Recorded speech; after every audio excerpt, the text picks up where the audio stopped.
much, and I'm told this is a rather historic meeting because these countries have been bordering each other for many, many years, and it doesn't happen much, although they like each other. I found that out today, and I've sort of heard about that. They actually like each other, Lebanon and Israel. And we had a great meeting with the very high officials of Lebanon and very high officials of Israel, and we think that the president of Lebanon and the prime minister of Israel over the next couple of weeks will be coming here. They've agreed to an additional 3 weeks of, no firing, ceasefire, no more firing. Let's see. We hope that happens. It's not going to happen between them, but they do have Hezbollah to think about. I'll believe that when my shit turns purple and smells like rainbow sherbet.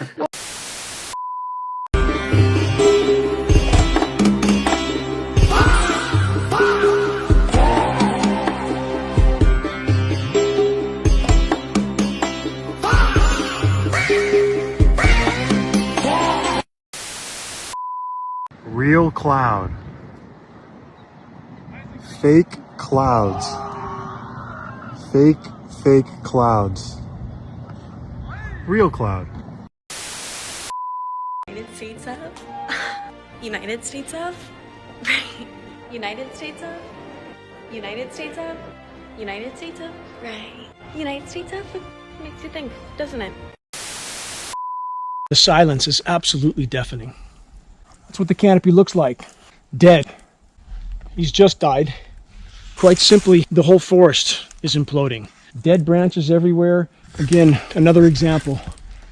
Very large fir, perhaps a 200 or 300 year old specimen, now dead. 12 to 14 years ago, you couldn't find a dead tree here. And now they're virtually everywhere. The climate engineering operation is such a core part of what's devastating forests all over the globe. There can be no legitimate discussion about the climate or the state of the climate without first and foremost addressing the climate engineering operations. Governments around the globe have long since subjected populations and the entire web of life to an experiment from which there is no return. An experiment that has completely derailed Earth's life support systems, that is killing trees.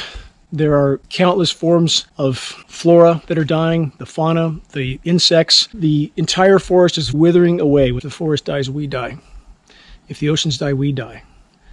The protective layers of the atmosphere collapse, we die. All of it's happening, and climate engineering is further fueling the entire process. It is the single greatest threat we face, short of nuclear cataclysm. A country once bombed American buildings to protect itself, then blamed a completely innocent country for it. It's 1954. Egypt's new leader is making America nervous. Israel fears America will abandon them for Egypt completely. Israeli intelligence makes a decision almost too dark to believe. Recruit Egyptian Jewish agents for a secret bombing campaign. Target American and British buildings across Egyptian cities quietly. Make the attacks look like Egyptian extremist terrorism convincingly. America loses trust in Egypt. Keep supporting Israel instead. Young Egyptian Jewish agents plant bombs inside cinema halls. American library buildings targeted in broad Alexandria daylight. A post office, a train station, all carefully selected. Then one bomb goes off early in an agent's pocket. The entire network unravels within hours completely. Egyptian authorities arrest the entire Israeli spy ring immediately. Israel denies any connection with a completely straight face. 2 agents executed publicly in Cairo's central square. The Israeli defense minister resigns in absolute disgrace quietly. Israel maintains total denial for 51 years straight. Finally admits full responsibility officially only in 2005. Surviving agents receive formal Israeli state honors that same year. Celebrated as heroes for bombing American buildings decades earlier. America never officially responds to the admission publicly. The alliance quietly continues completely undisturbed as always. The false flag operation Israel denied for 51 years was the Lavon affair. So check this out. So I get all these spam calls from on this phone number all the time, right? Yeah, a bunch of them, right? So what I've done is I've created a script in JitBit. What this is going to do is it's going to call them back, right? It's going to wait for them to answer. Thank you for calling Express Florida. It's going to interact with the prompts automatically. And when they answer, it's going to play Rick Astley, Never Gonna Give You Up.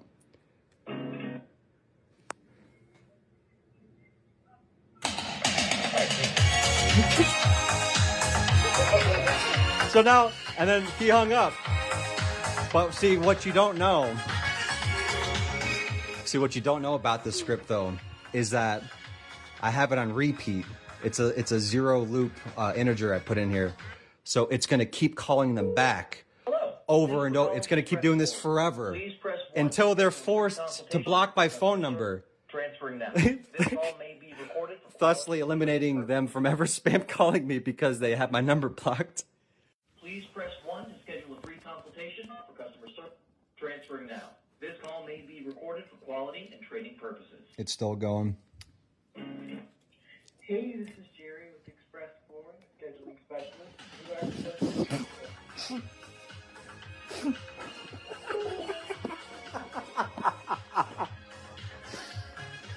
Oh my God. This is so satisfying. I think I just found my new favorite thing in the world. And it's just going to keep on calling them all day long. Thank you for calling. It's never going to stop because you know what? Press 1 to schedule a free Fuck these people. for customer service. Yeah, go ahead and answer. Transferring now. This call may be recorded for quality. I'm never going to give you up. I'm not going to stop until you block my phone number. Calling Express Flooring.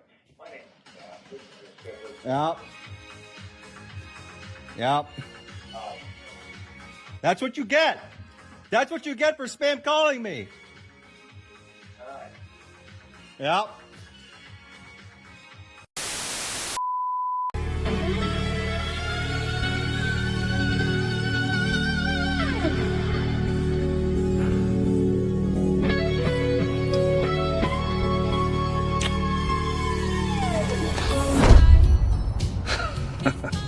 You like to feel like you're in control, don't you, baby? It's cute. Just don't ever forget who's really driving. Yeah, I know. I like when it feels like it's me. That's why it works.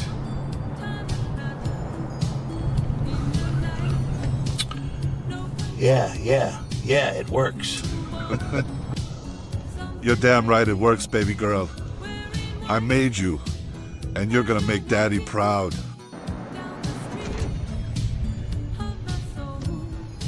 This is the spot.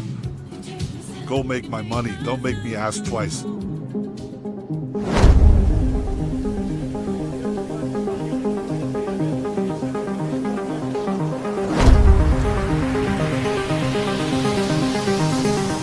had the spotlight, the deals, the illusion of power. But behind every empire, there's someone pulling the strings. This fall, control is an illusion, power is a transaction, and everyone pays.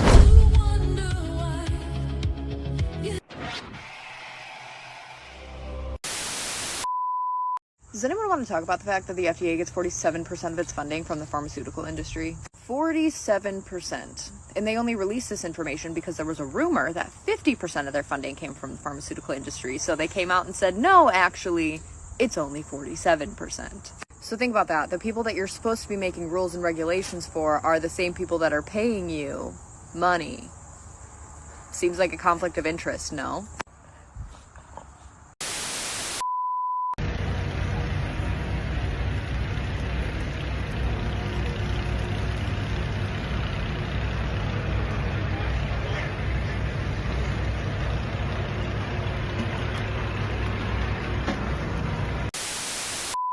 If you've seen this video, I was molested by my friend's dad. Oh, is that funny?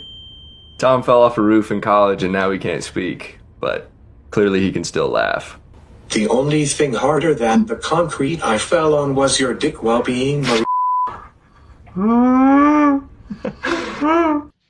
That's the trailer for our documentary, What Happened to You?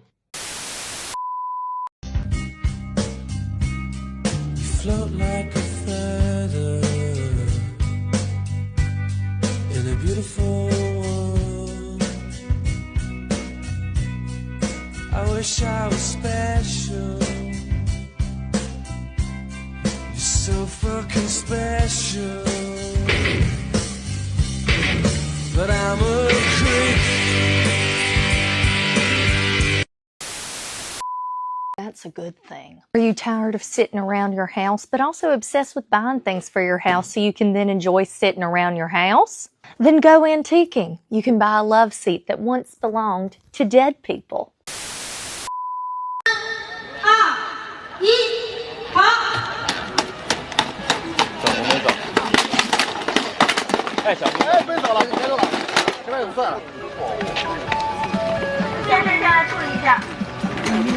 就这个 bumper， 你看啊，前面已经有人在这 bumper 上栽跟头了啊！别走，走过这个线吧。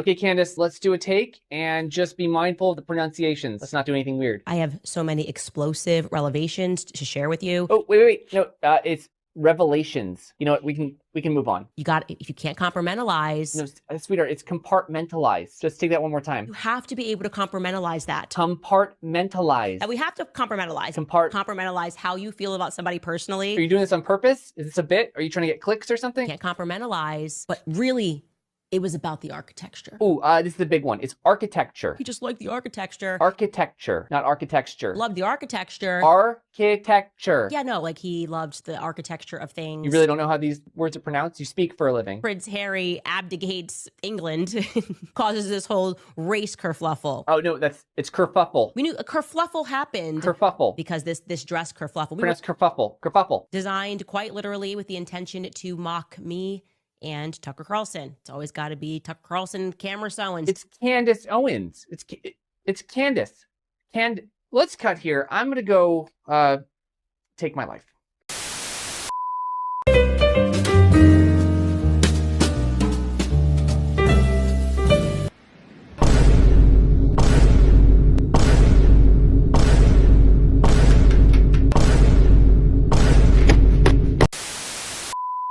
This backfired in 3, 2, 1.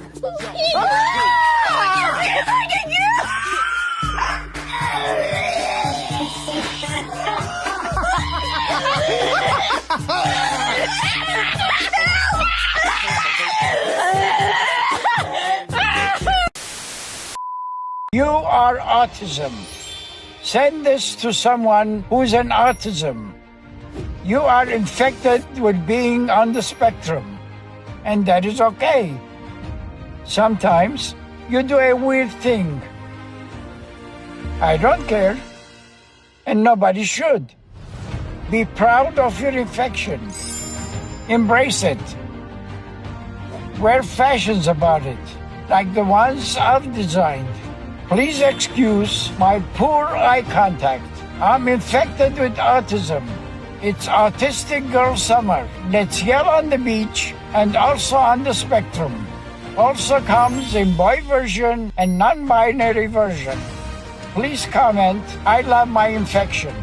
And always remember, you are loved, even if you're infected with gay. How butthole sunning works. It's well known that your sphincter or your butthole is one of the most sensitive mucous membranes in the body. As if you needed an explanation. This is going to energize you for the whole day. You only need 30 seconds, maybe 3 minutes, but the comment box is always filled with people saying that you're going to get butthole cancer. You don't need sunscreen, you just need good nutrition. But 3 minutes to 30 seconds is not enough time to get overexposure. For men, sun on your testicles is good for testosterone boosting. It's the energy of the sun going into your perineum, testicles, anus. You're energizing the taint. You're energizing the butthole. So try it at home. And if you're an advanced journeyman of the butthole sunning, please go in the comment box below and help other people realize the power of butthole sunning. And have a great day.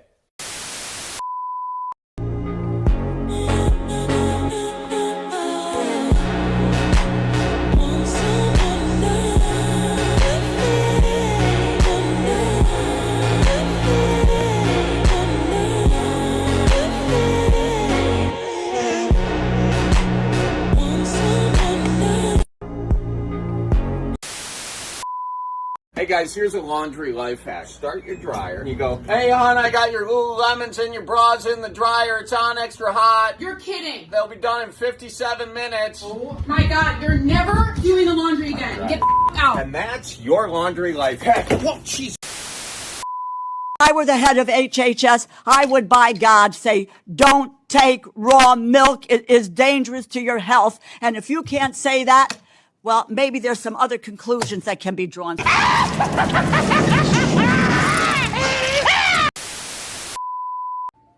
So I just had the police called on me at the Spring Hill, Tennessee library for printing out articles about the IDF committing genocide and pedophilia. Yeah, I'm having trouble believing what just happened to me right now. So here's the story time, as quick as I possibly can. So my printer broke, and so I went to Spring Hill, Tennessee's library, and I didn't know how to do everything, so I was asking for help. And the librarian saw that I was printing out articles about genocide and how the ITF is raping Palestinian prisoners, how they snipe babies, you know, from reputable news. Right here, this is it. See? These articles. Well, I guess she called the police about it because as I was leaving, a cop was coming in. I went to my car and started pulling out. And as I pulled out, the cop jumped in front of me and said this. Ellie? What's going on? Ellie? What do you? They said you were sweating profusely. What's going on with you? I was trying to print some things because I need to get to my dogs. What do you mean? Man, Yes, the police officer stopped me because he said he got a call that I was sweating profusely or something. Whatever nonsense he's making up to try to stop me and say there's something wrong with me, so he's concerned. Unfortunately, I must have hit pause, but immediately after this happened, I asked him, what crime did I commit? Am I being detained? He said no. I left. As I left, I saw him get on his radio. And as I pull out, 2 cruisers get behind me and follow me all the way home. What the fuck, Spring Hill, Tennessee? We can't go to a library and print things out about the terrorist organization, the ITF, without Zionists calling the police? This is insane. This needs to end. We need to be able to call out pedophilia and genocide without the police being called because we're doing it. It is fucking upside down and backwards. Fuck Israel and free Palestine. Social Security is such a joke. My mom passed away in November at 69 years old, and so me and my sisters have had to go through her finances. Her and my stepdad paid into Social Security, paid their taxes their whole lives. My stepdad died at like 61 before he ever took any Social Security out. And so my mom, because his Social Security was more, my mom could only take his Social Security and hers just goes back into the system. Between the two of them, they paid over $1 million in Social Security throughout their lives. My mom now didn't take Social Security out till she was 65, and she died at 69. So she was getting like $32,000 a year, times 4. Not that much, $120,000 she's taken out. Literally, the second you die, the funeral home tells the IRS and Social Security. That's like the first thing they do when they receive your loved one, so they can stop your Social Security check. So Social Security profited like $900,000 off my parents. Then you get taxed on Social Security. My mom was getting like $32,000 a year in Social Security, so 85% of that is taxable. Thank God she didn't have a mortgage payment, because just property taxes, electric bills, medical bills, all of that is more than $30,000 a year. What's even better is when someone dies, they send you a lump sum death payment of $255, which hasn't changed since 1954. So in 1954, you could pay for your funeral with the death payment. Like, you can't even get like a plastic box for $255 these days. People have to take out loans to have a funeral for their family. I swear we already live in hell. Like, for real. Somebody try to prove me otherwise. You know, we all saw The Departed. There's a thing called sheep dipping. You know? Sheep dipping. You know I've that heard term. that term. Yeah, yeah. Yeah, I think L. Ron Hubbard got sheep dipped. You know his shameful Navy service that's an embarrassment and he's hiding it and he didn't really do all this stuff for the Navy? Well, I think they sheep dipped him because I think the CIA has been involved with Scientology for quite some fucking time. For sure. Probably, if not from the start, at least from the time when they infiltrated the IRS. I don't think they would ever stop infiltrating you if you did what he did with the IRS. One of my Scientology guests, I can't remember which one it was. It might have been Aaron Smith Levin, Aaron. Yeah, Aaron. But I know one of them said that Scientology is one of the largest human trafficking organizations in the world. They're Moonies. Hey, They're Moonies. The fucking people, the Shinryukyo Tokyo fucking that was CIA too, by the way. Fuck you, CIA.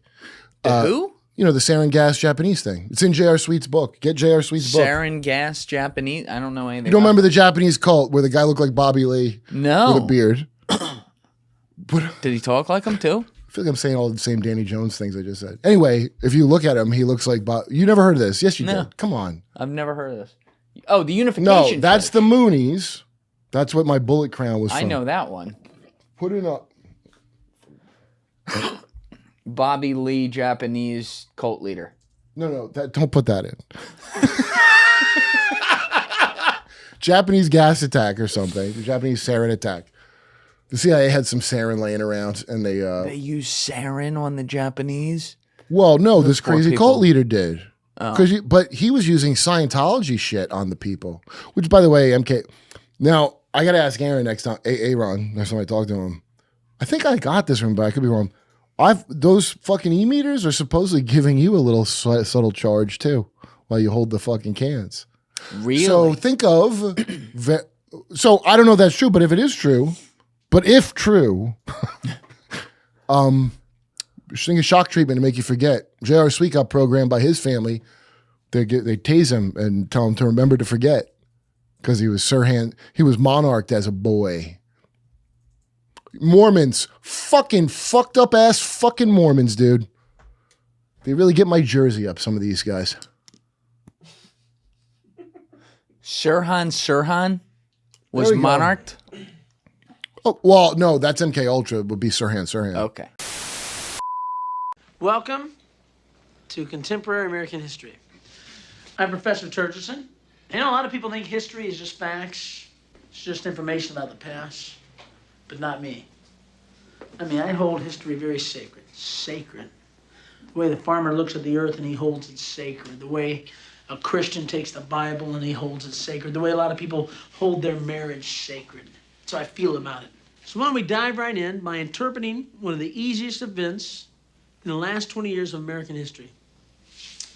Now, can someone tell me why in 1975 we pulled our troops out of Vietnam? The failure of Vietnamization to win popular support caused an ongoing erosion of confidence in the various American but illegal Saigon regimes. Is she right? Because I know that's the popular version of what went on there. I know a lot of people like to believe that.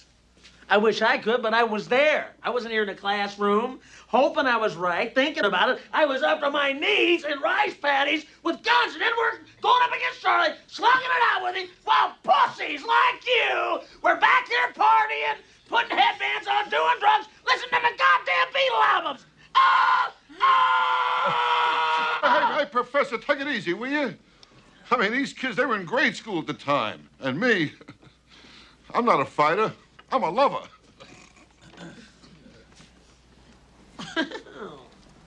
Well, I didn't know you wanted to get involved with the discussion, Mr. Helper. But since you want to help, maybe you can help me, okay? You remember that thing we had about 30 years ago called that Korean conflict? Yeah, where we failed to achieve victory. How come we didn't cross the 38th parallel and push those rice eaters back to the Great Wall of China and take the Berkeley brick and nuke them back into the fucking Stone Age River? How come? Tell me why! Say it! Say it! All right, I'll say it. Because Truman was too much of a pussy wimp to let MacArthur go in there and blow out those commie bastards. Good answer. Good answer. I like the way you think. I'm gonna be watching you. A good teacher. He really seems to care. About what, I have no idea. Welcome to the Independent Review, a weekly podcast where we bring you the latest from the world of independent journalism.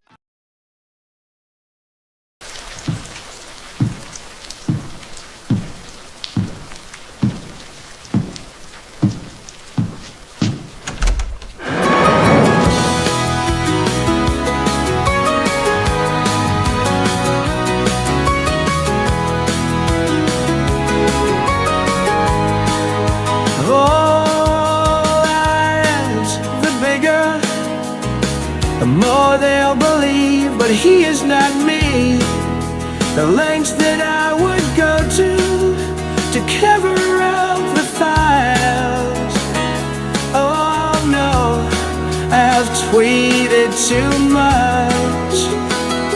It's a setup that lets me in the White House, that lets me in the White Rose, using my religion, always trying to pull the wool over you. Cause what's a sheep without wool? No, I've tweeted too much, haven't done enough. I thought that I saw you laughing, I thought that I saw the lips cry. I think I thought I saw genocide. Tweet praise be to Allah while I'm practicing Kabbalah. I'm choosing my redactions. I got them kissing my ass just like I kissed the Wailing Wall. No, I've said too much. It's all set up. Tough on crime except for mine. Inside traded off my tweets. Rules for thee but not the elites. Secret societies. You'll pray to God but we'll play God. Now I've said too much. I thought that I saw you laughing. I thought that I saw the lips cry. I think I thought I saw genocide. That's the American dream. That's the American me.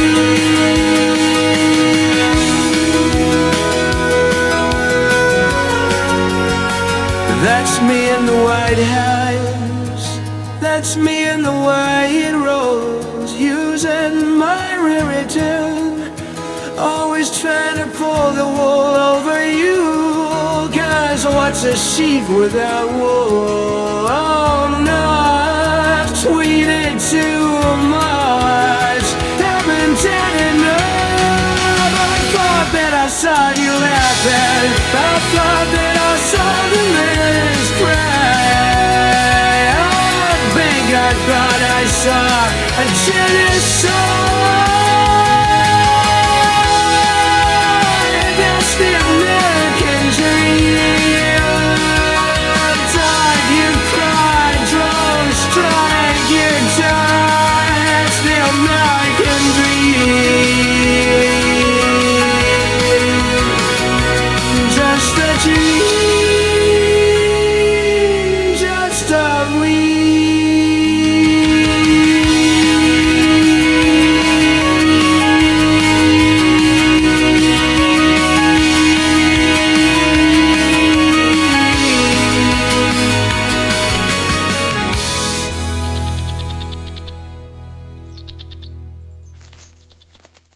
Welcome to the Independent Review, live on AM Wake Up on Odyssey, Rumble, Substack, and the Indie News Network on Twitter. Let's jump to this first clip from Dave DeCamp of antiwarnews.com. Hey, this is Dave DeCamp from antiwar.com, and welcome to Anti-War News. It is about 9:30 on Wednesday night here in Virginia. Let's get into the news here. So the first story at the top of antiwar.com, Iran's IRGC seizes 2 ships in the Strait of Hormuz. So Iran's Islamic Revolutionary Guard Corps, the IRGC, on Wednesday seized 2 ships in the Strait of Hormuz. And of course, this comes after the U.S. military seized a Iranian cargo ship in the Gulf of Oman, and then a couple days later, a tanker carrying Iranian oil in the Indian Ocean.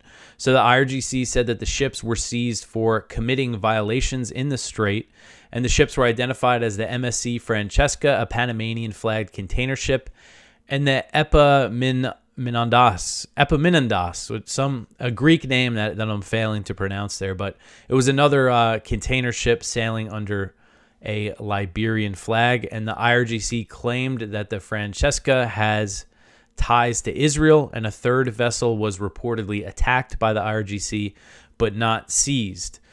So this goes to show kind of, what I've been saying here.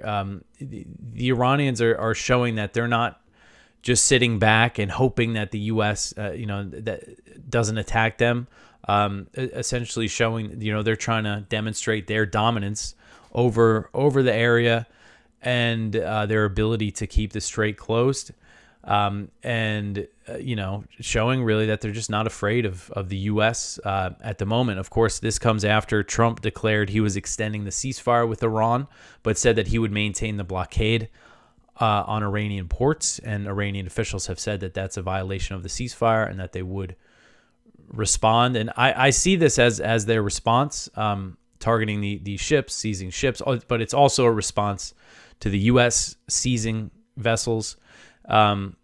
And I put in the post that Trump made on his Truth Social last night that I actually read in yesterday's show, just because it demonstrates just how all over the place Trump is. I don't know if you guys even remember, but not that long ago, Trump was demanding that Iran open the Strait of Hormuz.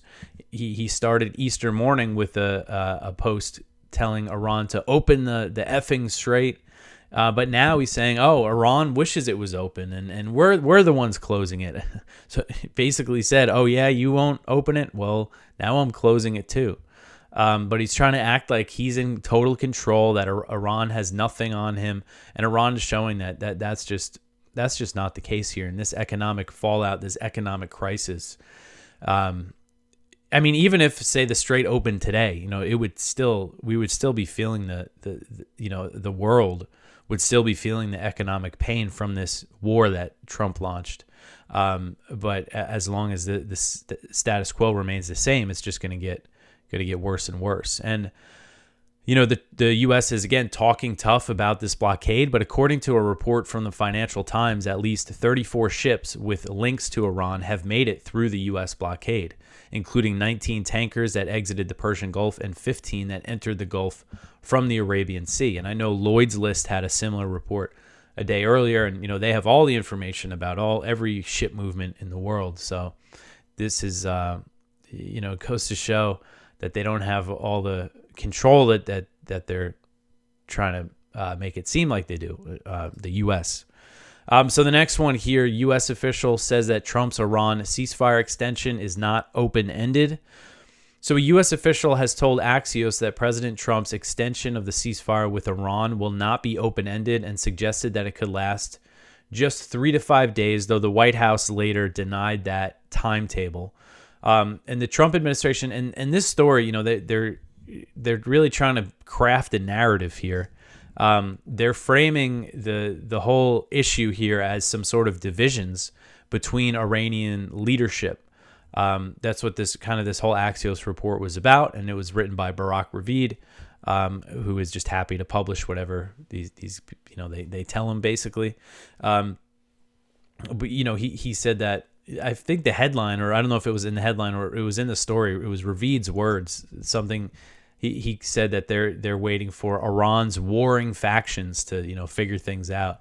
And I mean, there's just no sign that there's big divisions between Iranian leadership. But one of the things that Ravid pointed to, and this is something I've seen all over on X from Trump diehard, the diehard Trump supporters that are just explaining away everything that he does. But there's this narrative that Abbas Araghchi, the foreign minister, that last Friday he said that the strait's open, but then the IRGC didn't listen to him, and then they attacked ships. But that's not what happened. What happened was Araghchi said it was opened.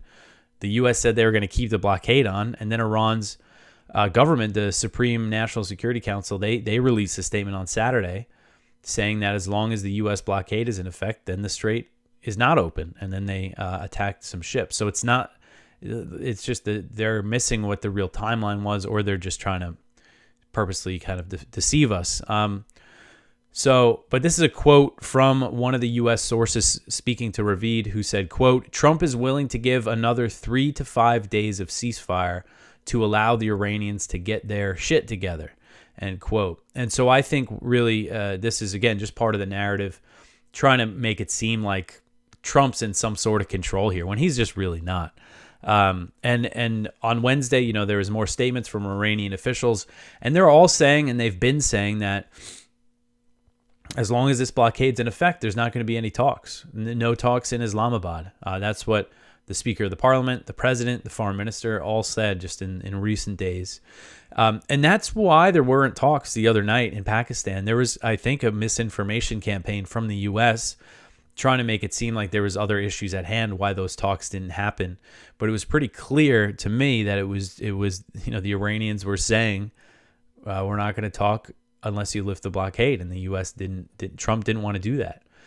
So there were no talks. And this whole report, tries to tell this kind of different narrative that I just don't see any truth to. All right, so the next one here, Iranian women in ICE detention not related to Qasem Soleimani. So this story is really something here. This is from Dropsite News from Ryan Grimm and Murtaza Hussein. I don't know if you folks saw, but a few weeks ago, it was all over social media. Apparently, the story was some woman who's related to Qasem Soleimani, the Iranian Quds Force commander that the U.S. killed back in January 2020 under the first Trump administration, was living in the U.S. and living it up. And, there's like pictures of her coming out for like partying or whatever. And so they arrested her and they threw her into ICE detention.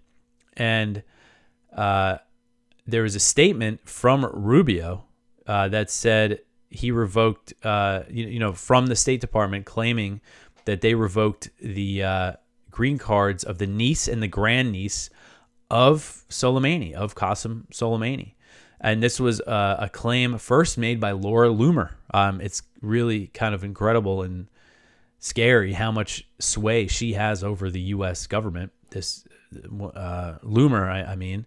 And so, but anyway, these women were not related to Soleimani. And Dropsite News they said their whole family, or not their whole family, but their family in Iran laid out their family tree and said he's not on it. They're not related to him. And this gets into the story about how they were granted asylum in the U.S. And again, these were permanent residents with green cards.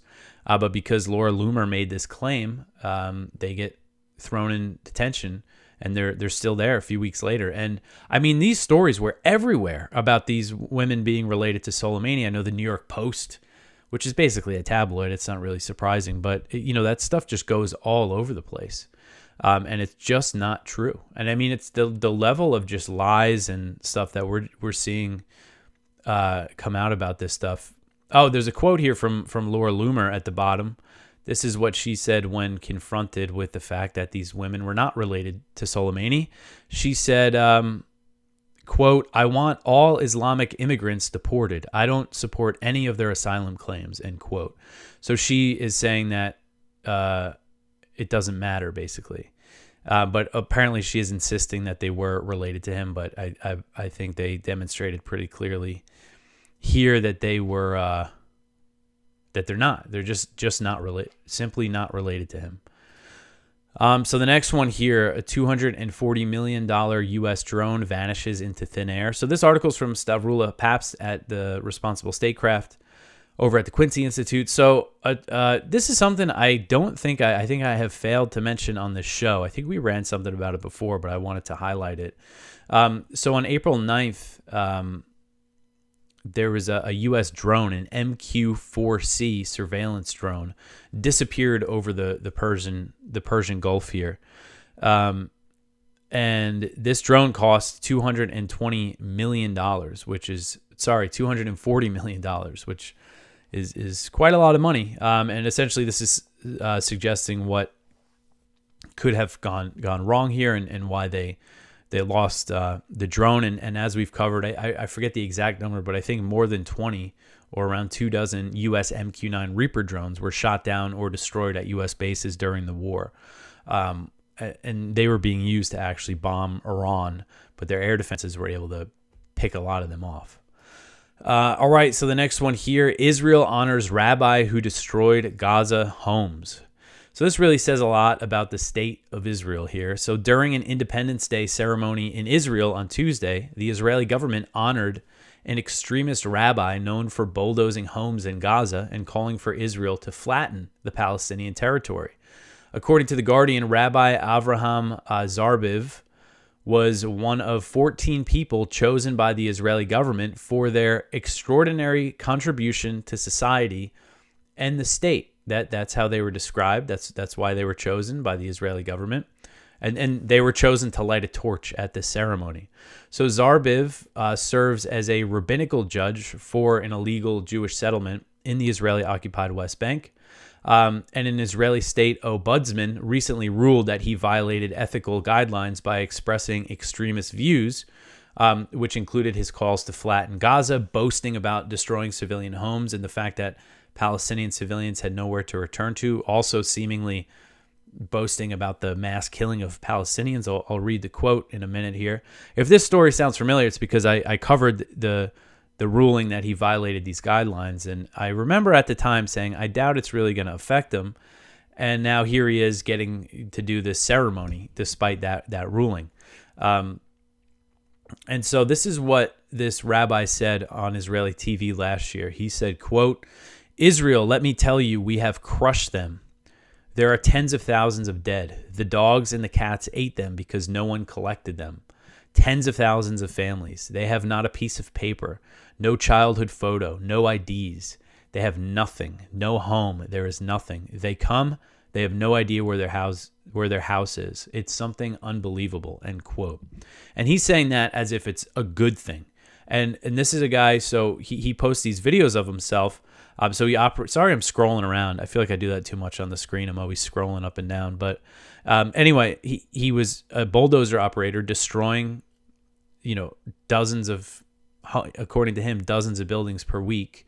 And he would post videos and pictures of himself in the bulldozer, and he became kind of popular online in Israel for doing that. And they started using his name, Zarbiv, as a verb to describe destroying things. And this is one thing that he said in one of his videos when he was in Beit Hanun and he was just taking a video. He said, quote, we're here in Beit Hanun attacking this cursed village until we finish it. All the way to victory, to settlement. We will not give up until this village is erased, end quote. And so this is the guy who was honored by the Israeli government for what? I just want to read that again. For his extraordinary contribution to society and the state. And this is a quote here from Bet Salem, which is an Israeli rights group, human rights group, that strongly condemned the Israeli government for choosing him for this role. The group said, quote, bestowing one of the highest civilian honors in Israel on a citizen who committed war crimes illustrates how deeply the dehumanization of Palestinians has taken root in the Israeli mainstream. It is yet another terrifying signal that genocide has officially become part of the national ethos, end quote. And I mean, if you have a moment, I don't really want to play this video because the sound is a little crazy, but just look this guy up and go look at some of the videos he's posted on social media. Again, as I said the other day, some of the most, the worst indictments of IDF soldiers are the things that they themselves post online, the things that they're proud of, that they want the world to see. All right, so the next one here, Israeli airstrike in Gaza kills 5, including 3 children. So an Israeli airstrike in northern Gaza on Wednesday night killed at least 5 Palestinians, including 3 children.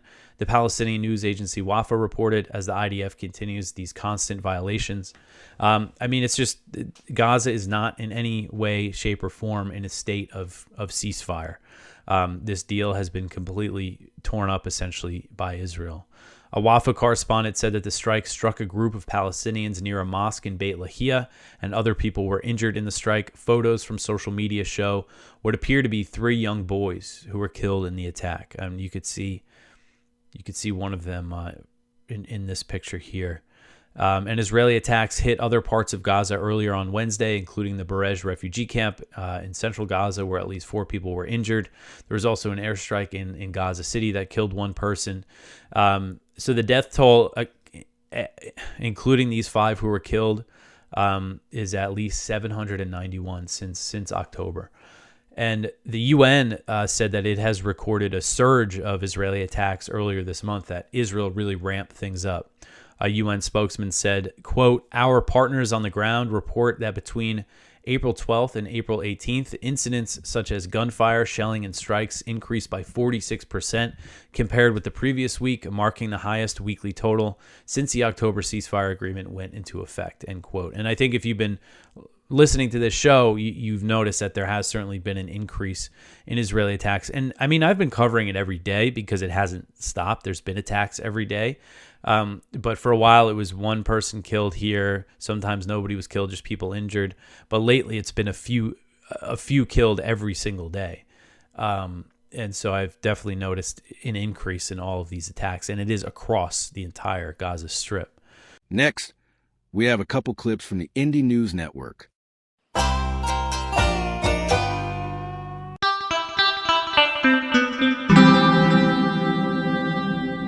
Who are these people? And of course, as it is every week, it's Fuck Israel Week. Hey, how about that? This time, we're going to talk about how they're displacing the Lebanese. This is just one small example. And these are photographs from AA, the Turkish agency, showcasing Lebanese displaced intents after the quote-unquote ceasefire, which allegedly may be ending, but now it was extended today indefinitely, I guess. That's number 2. That's a child living in a van, clearly. Or at least they're living in a tent, and that's their van, which they're using as storage, etc. This is heartbreaking. This is in downtown Beirut. Look at that lightning strike. That's pretty wild. All right, so you've got a rainstorm, but you've got a bunch of tents set up here. And again, just wanted to showcase some of these parking lots where you now have displaced Lebanese people, thanks to Israeli and U.S. bombs, living homeless in tents and out of their vehicles. Our quote-unquote tax dollars, no, our country's dollars, however Congress decides to appropriate the money. Taxes don't fund spending, right, MMT guys? I know. 99% of your likes repeatedly get removed from my page. I believe that. I totally believe that. Thanks, Rumble. Again, more tents. They just endless photographs of people living in tents. It's heartbreaking. These are taken by photographer Elif Öztürk.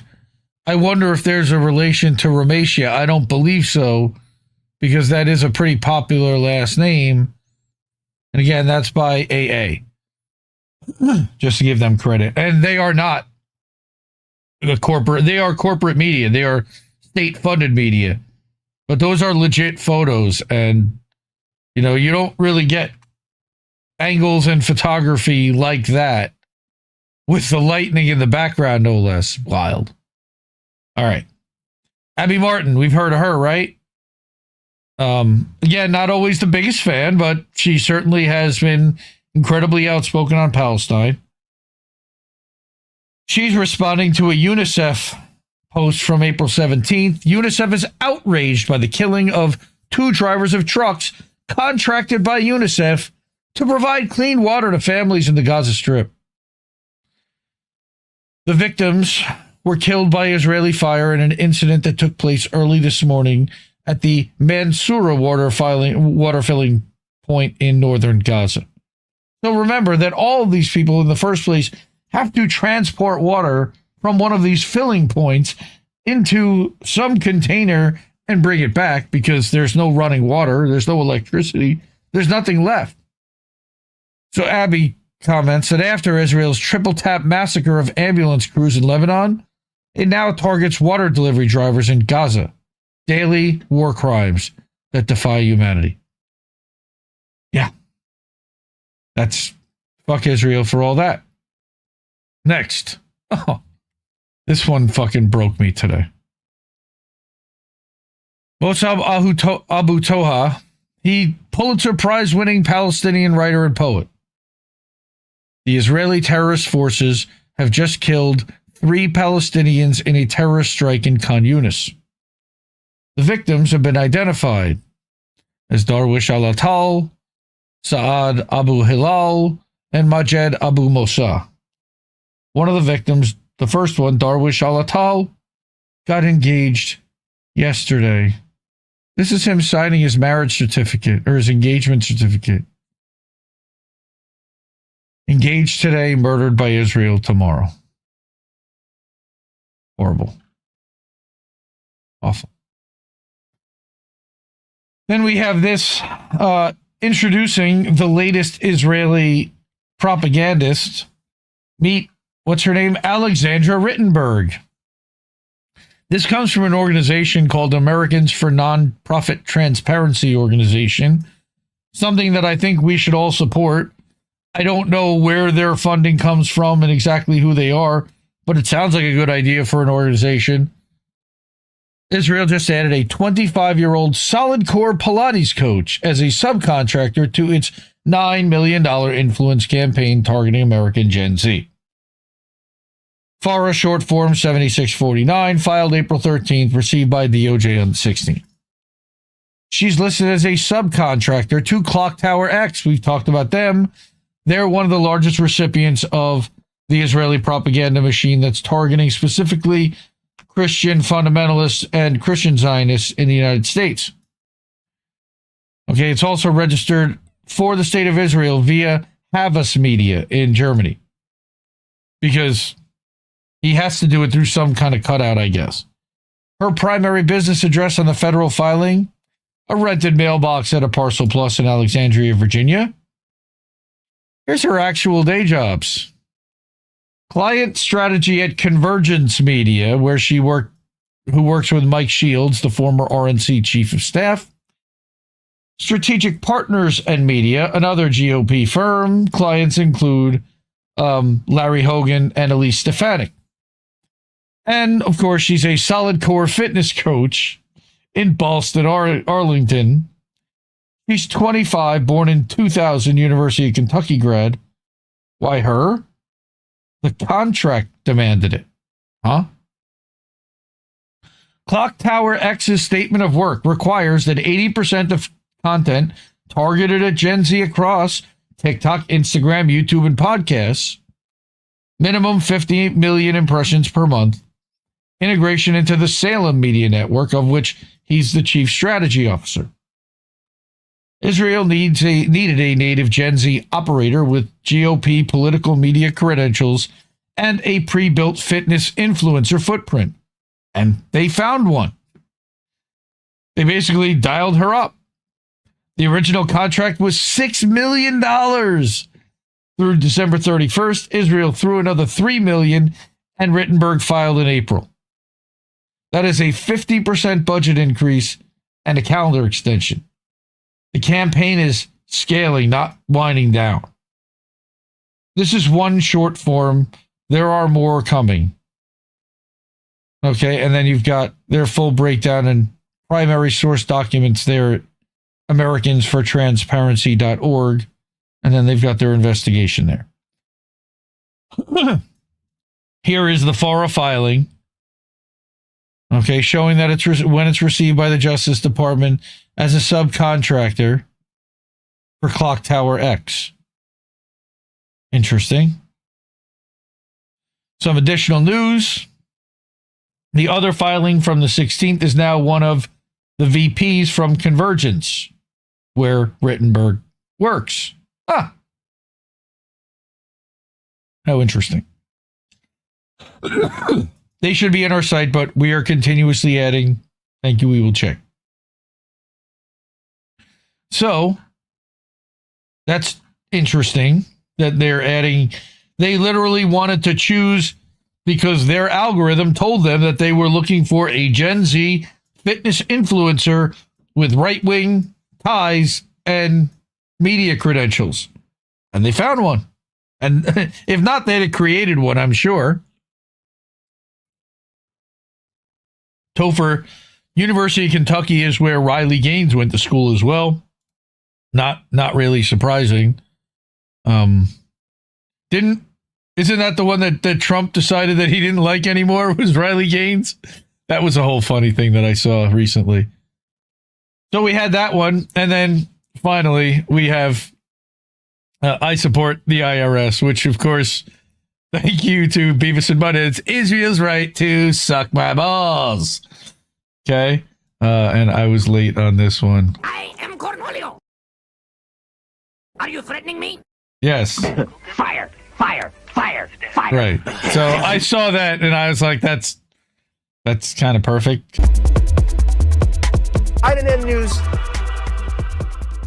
But basically, this is just another story of like why Dems suck all the ass, and I don't think that has been mentioned enough, especially on social media. There's just a lot of influencers who are trying to give cover to Dems for nothing, and they don't deserve the cover up, honestly. But I will say this time and time again, you know, Democrat, as a party, do not give a fuck about their constituents.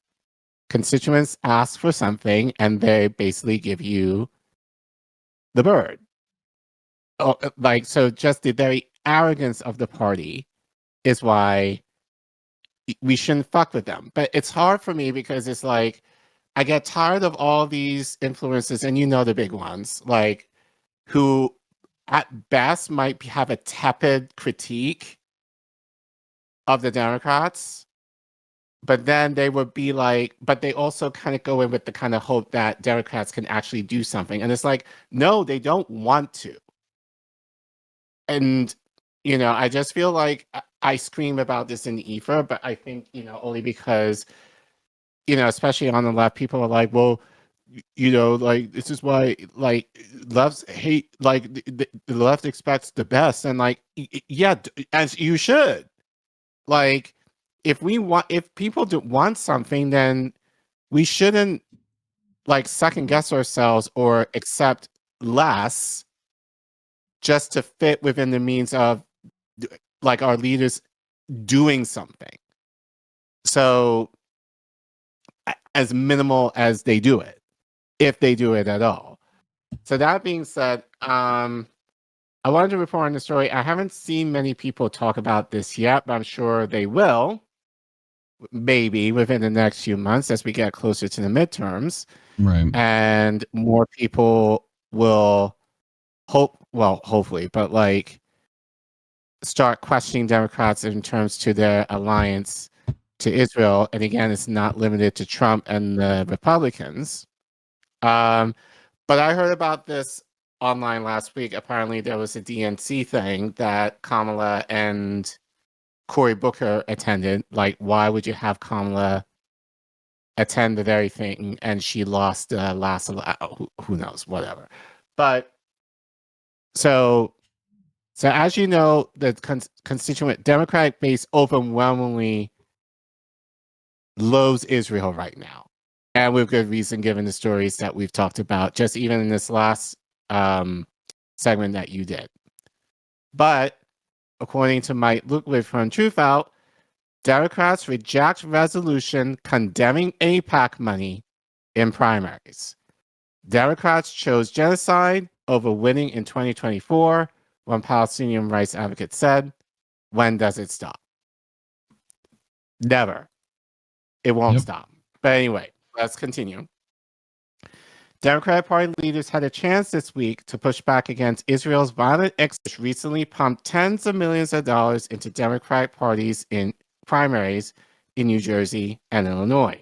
A draft of the resolution stated by that massive outside spending by groups on candidates based on positions regarding international conflicts or foreign governments raises concerns about undue influence on debate and policymaking, potentially constraining electing officials' ability to represent the views of their constituents. The resolution specifically called out AIPAC by name. The DNC resolution calling for an end to the U.S.-Israeli war in Iran, pointing to potential war crimes, like actual, but okay. Right. It's a suspected U.S. strike on a girls' school in Manab that killed at least 175 people, most of them children, on February 28th. The Middle East Working Group, which includes members with diverging views on Israel, held its fourth meeting this week, but has been slow to agree on an agenda.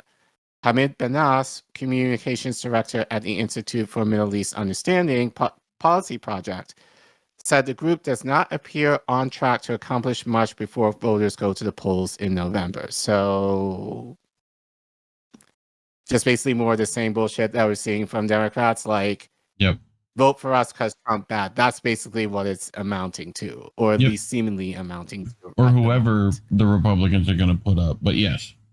Well, the midterms, yes. Yes. So the Democratic Party seems asleep at the wheel. No, they're not. And it's not responding to this very quick and very influential public opinion shift on Israel, Benas told Truth Out in an interview. However, some Democrats know that the party cannot forever avoid either U.S. financial and military support for Israel's expansionist conquests or the influence of AIPAC. One DNC member speaking on the condition of anonymity said that they had received direct calls about the resolutions from two presidential aspirants who would have to answer for the DNC's positions on Israel and AIPAC if they run, according to Politico. Gee, I wonder who those people are. Yeah. Take your guesses, everyone, in the comments, who you think they are. Meanwhile, Israel's violent apartheid and ethnic cleansing, perpetuated with U.S. weapons and funding, continues unabated, according to the American Friends Service Committee's Just Peace Global Policy Director Mike Merriman Lotz. The failure of the DNC to even take minimal action in the face of ethnic cleansing and genocide is shameful, Merriman Lotz said. Merriman Lotz said the DNC's tabling of the resolutions on the Palestinian state and military support to Israel came as the Israeli government announced 34 new settlements in the occupied West Bank, where extremist settlers are violently forcing Palestinians from their homes with support from the Israeli government and military. The DNC resolutions reaffirm that such settlements are illegal under international law. Do something about it, The please.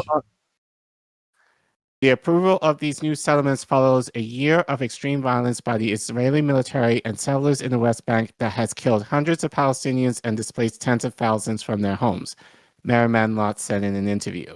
Despite the 6-month-old ceasefire, Israel has bombed Gaza on 36 of the last 34 days, killing at least 107 people.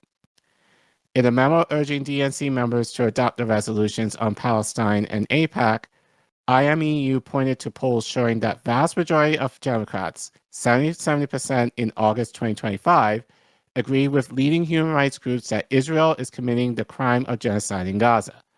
Support for providing U.S. military aid to Israel has plummeted across the political spectrum, including among Republicans and especially younger voters. New polling found notably strong support for Palestinian rights in Texas, an historically red state. According to a poll released on April 6 by the IMEU Policy Project and conducted by Data for Progress, 76% of voters in the March 3rd Texas Democratic Senate primary agree that Israel is committing genocide, and 80% support ending weapons funding to Israel.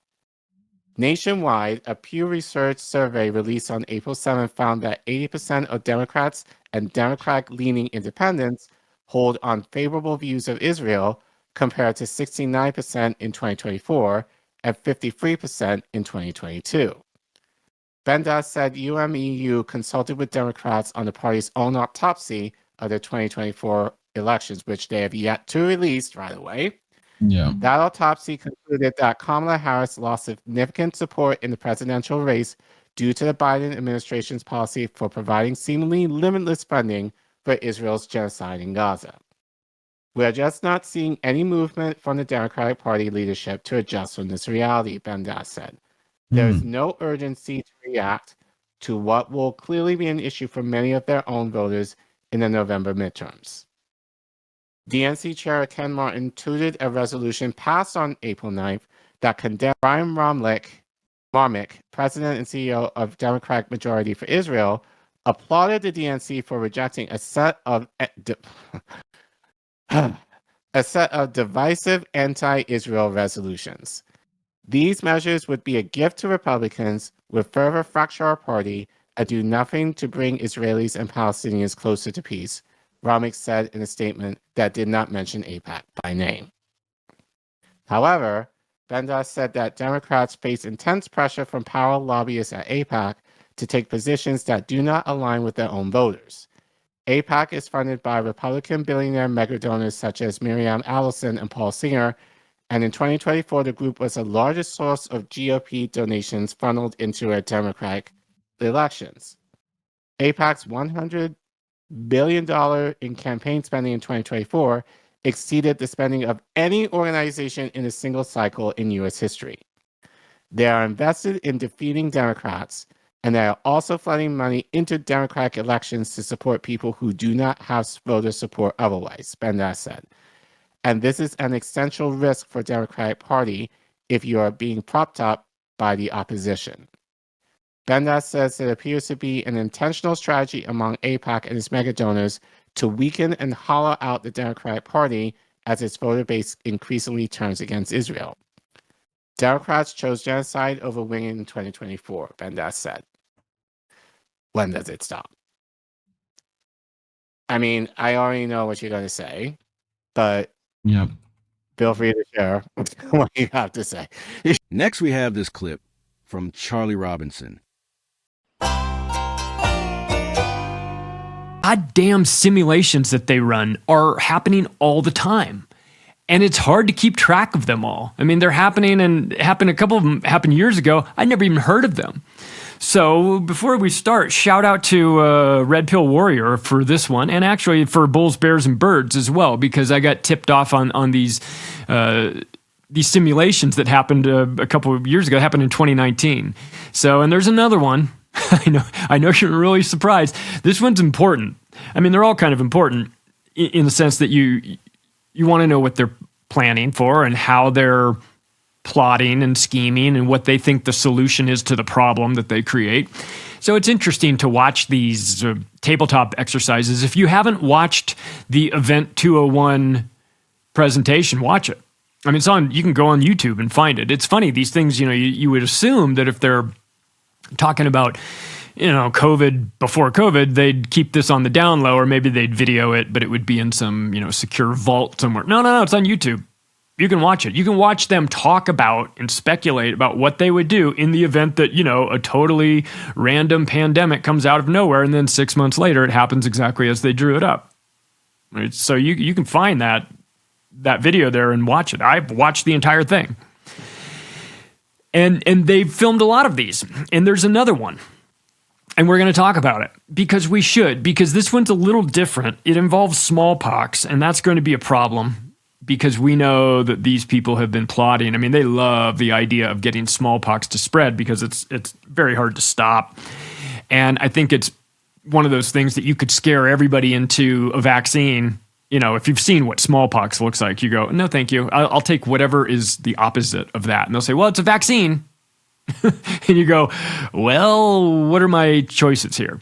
Not take it and maybe get smallpox, or rush in to take this experimental vaccine and, you know, take your chances. Well, so they role played this, as they often do, and this was called Pacific Eclipse. And it was held December 9th and 10th, 2019, in 3 places. They held it simultaneously: Washington, D.C., Phoenix, and Honolulu. And it was to, quote, prepare for a pandemic. And their timing, you know, the timing on these is always fantastic, too. It's a mere 100 days before an actual pandemic kicked off. You know, I spent my entire life living on this planet, be it flat or round, don't know, and never had to worry about pandemics at all. But then in 2019, they sure did a lot of role-playing exercises. They did Pacific Eclipse, this one. They did Bulls, Bears, and Birds. They did Crimson Contagion. Boy, if I didn't know any better, I'd think that maybe they were planning in advance for a pandemic that was on the calendar. Well, of course it was. And that's the reason why they do these 100 days in advance of COVID. What a hell of a coincidence. You know, and it wasn't the only one. So, but, you know, well, this was a tabletop exercise that was simulating a smallpox outbreak that turns into a pandemic, and then the response to that. So it's going to be a little bit of science, a little bit of media, a lot of government, and delivered in a way to scare the hell out of the world and to get them to behave properly. So they said they wanted to evaluate the global and regional readiness for a smallpox bioterrorism event. Okay. So is there a possibility for a legitimate smallpox bioterrorism event? Of course. Sure. There's the possibility that some rogue state could get a hold of this dangerous technology and use it to create a terrorism event. But, you know, through writing the books I've written and doing 600 plus episodes of macroaggressions over the years and things like that, what I have come to understand is that the people who would be in charge of perpetrating a smallpox bioterrorism event are the very people who are in charge of running these simulations. You know, they're the ones who would know how to do this better than the idea that there's some obscure Islamic fundamentalist group that sprung out of the desert somewhere that just happens to have all this smallpox in their backpack and a plan for releasing it all. This is what they'd love for you to believe, that it's like some rogue terrorist group that they can then pretend to go fight and chase and, you know, around the world years and years and years and spend trillions of dollars doing that. This is all fake. It's all fantasy. There's no terrorist group running around with smallpox vials looking to do that that aren't in government. These are segments of the, well, not just the American government. I mean, the Israeli government is deeply involved. All the governments are. All the Western governments are, at least. This has been something that they have been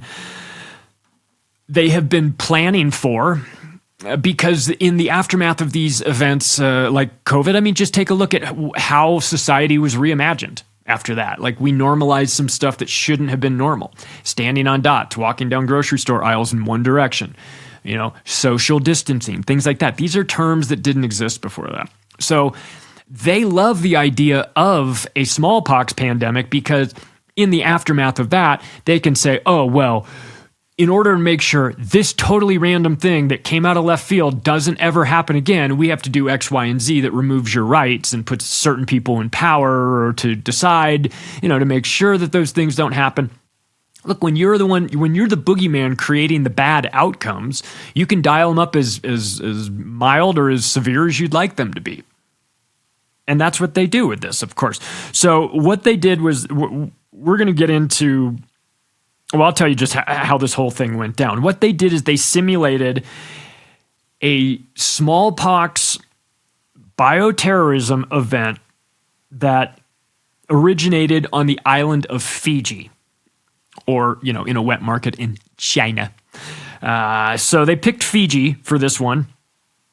It's for those of you who are unfamiliar with the location of Fiji, it's in the South Pacific. It's, between New Zealand and Hawaii-ish area over there. I've been to Fiji. I spent a week in Fiji. I went to Suva. It's a strange place, man. The first day was beautiful. It's Fiji. It's a beautiful island. The next 6 days I spent in a hurricane. I spent 6 days in a hurricane in Fiji, sitting in my hotel room, trying to get out of there.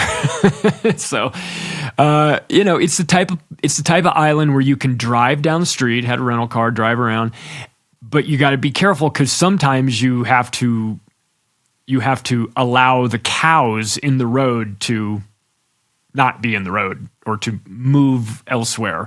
But you can't be too pushy with the cows. You just have to let the cows kind of walk on the street, and you'll go as fast as the cows go until they decide to get off the street. It's a very weird place.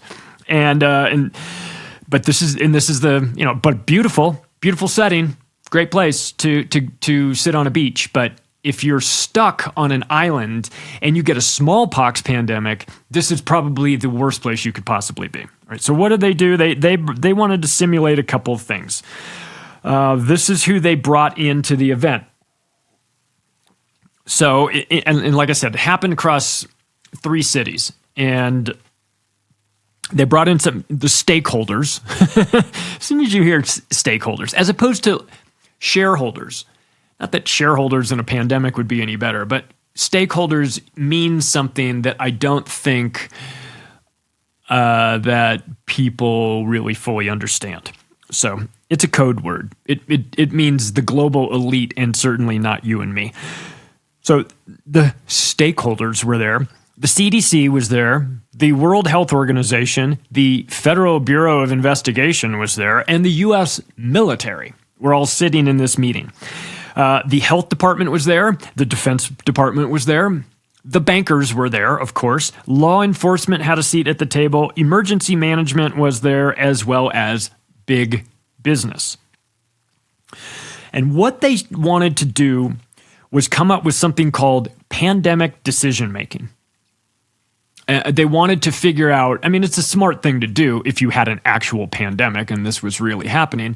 You would say, let's pretend like there's an outbreak, and let's figure out what we would do, at least the first couple of steps of what we would do right now, so that if an outbreak does happen, we're not starting from square one. We at least know how to get the ball rolling, right?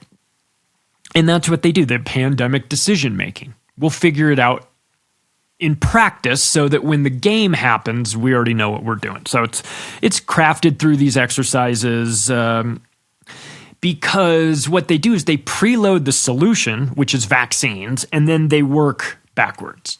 So if you notice the common denominator in all these tabletop exercises, usually has Johns Hopkins Center for Disease Prevention.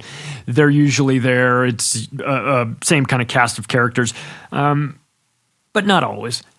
However, the one thing that is a common thread that runs through everything is that the only solution to these problems is the vaccine. It's always the solution. It's just a matter of how do we produce them fast enough, or how do we get them distributed quickly, or how do we build up the supply chain for these vaccines for when it's never a question of, hey, maybe the vaccines aren't the answer. No, because the people sitting in the meetings, as I mentioned, are the pharmaceutical industries and the banks, and they tend to stand to make a ton of money from this. And of course, who started the pharmaceutical industry? The Rockefellers. Who started Chase Bank? The Rockefellers. Who started all the pharma companies? The Rockefellers. Who's interested in depopulation? The Rockefellers. Okay, so the idea that there's a pandemic and that's a bad thing, it's not a bad thing to them. It's a bad thing to us if this were to happen. They see this as an opportunity. And so this is just let's work out the kinks for how we deal with this, this pandemic in the aftermath. It's like, to save everyone, right? Right? And it's like, No, that's you making the assumption that we're here to save everybody. We're trying to coordinate lockdown. So I'm going to get into what this is. I want to talk about the fictional scenario that they run. I want to talk about the aftermath of what they, they asked a series of questions to the 300 attendees. And then what they did is they came in 2 years later and did a recap of this event, knowing what they knew with COVID, or whether they're actually kind of right in the middle of it in 2021. And so we'll talk a little bit about that, and we'll wrap up with what their conclusions and recommendations were. I sort of buried the lead here a little bit. I mean, the fact that vaccination is always the number one answer. So that's not even really a surprise. You can know that going in. I'm not going to spoil that for you. But they had some other thoughts on on where things are going to go, and it's not great. But they what they do in this event, in these events, is also indoctrinate the participants, right? Because I don't know that all of the participants are necessarily in on it. You know what I mean? Like, I don't know if every single person in a position of power knows that the vaccines are loaded up with poisons. And in fact, I don't think that would be in their best interest to pull something like this off if everybody kind of knew. Now, people at the top, sure. People that allow this stuff to happen and for sure. A reminder, COVID was a military operation. Okay? I think it's important for people to remember that. They didn't see troops on the street. It wasn't like posse comitatus. It wasn't one of those things where you felt like it was a military operation, but it was legally classified as one. Okay? Next, we take a look at this clip from Derrick Broze. And really, this story is kind of a preview of an article I'm working on, but I wanted to get it out there because I'm sure some of you have been seeing it go around on social media, and I want to give you just a little bit more detail. So we know that about a week ago, a little more than a week ago, Melania Trump kind of surprised everybody and just gave this press conference, unprecedented press conference, where she came out and said, hey, Jeffrey Epstein did introduce me to Donald Trump. I have nothing to do with Jeffrey Epstein. I don't know Melania Trump. I mean, I don't know Ghislaine Maxwell. Ignore those pictures of us together. I'm trying to dispel rumors and all this kind of stuff. And we were told that she didn't even tell Trump about this, that Trump was caught off guard. And many people were wondering, why? Where is this coming from? Is there something that's about to break that we don't know about? And I think the answer is potentially yes. But the concern was, like, is this related to something bigger going on that we don't know? So we're going to get into that today now, and how this relates to a man named Paolo Zampoli. So first off, let's start with the Telegraph. Epstein rumors are nonsense, says man who introduced Melania to Trump. U.S. President's friend Paolo Zampoli says he is willing to testify that he was responsible for the couple meeting. And so again, what this relates to is that there have long been rumors, and there have been claims in the Epstein emails that he was the one who introduced Melania to Trump. And this is because Melania Trump was a model, and she was brought to the US under what's called the Einstein visa, which most of us know is bullshit. She came as a model. She wasn't, some brilliant student here on a visa. And whatever, that's fine. But because of her modeling background and because of Trump's modeling industry, pageant show history, and because of Epstein and his connection to modeling and fashion shows, including through people like Jean-Luc Brunel, who was the head of M2 modeling agency, who was part of Epstein's trafficking network, who was arrested by the French police and then allegedly killed himself too in 2019. All of these questions swirling, people wondered, was Melania actually a victim of Epstein? Or at least was she purchased by Donald Trump from Epstein? You guys also remember during the Epstein emails that were coming out last year, there was this big scandal around this big giant kind of novelty check that Trump had signed for some amount of money. And it was kind of like a joke saying like, hey, thanks for the girl. Well, some people thought maybe this was Trump thanking Epstein for giving him Melania, for bringing Melania over from Eastern Europe and then, connecting her to Trump. But Trump and her and this guy, Paolo Zampoli, have claimed that that's a lie, that it was him who introduced the two of them, and it was not Epstein. Former model scout and close friend of Donald Trump has said he is willing to testify that he introduced the president and the first lady, not Jeffrey Epstein. Paolo Zampoli, an Italian-American businessman who now serves in the Trump administration, That's another thing, is he was awarded positions in, I believe, both Trump's administrations, and he doesn't have any political experience. So people thought maybe it was a quid pro quo for, being quiet about what he may know about Melania and Epstein. His comments come a day after Melania Trump, the first lady, made an unprecedented White House speech denying ever having a relationship with the late pedophile or being one of his victims. The 55-year-old former model also denied being introduced to her husband by Epstein. She said, "I have never had any knowledge of Epstein's abuse of his victims. I've never involved in any capacity. I was not a participant. I was never on Epstein's plane, and I never visited his private island. I have never been legally accused or convicted of a crime in connection with Epstein's sex trafficking, abuse of minors, or other repulsive behavior." And like Mr. and Mrs. Trump, Mr. Zampoli was part of Epstein's social circle. And this is because he ran something called ID Model Management, a modeling talent agency in New York.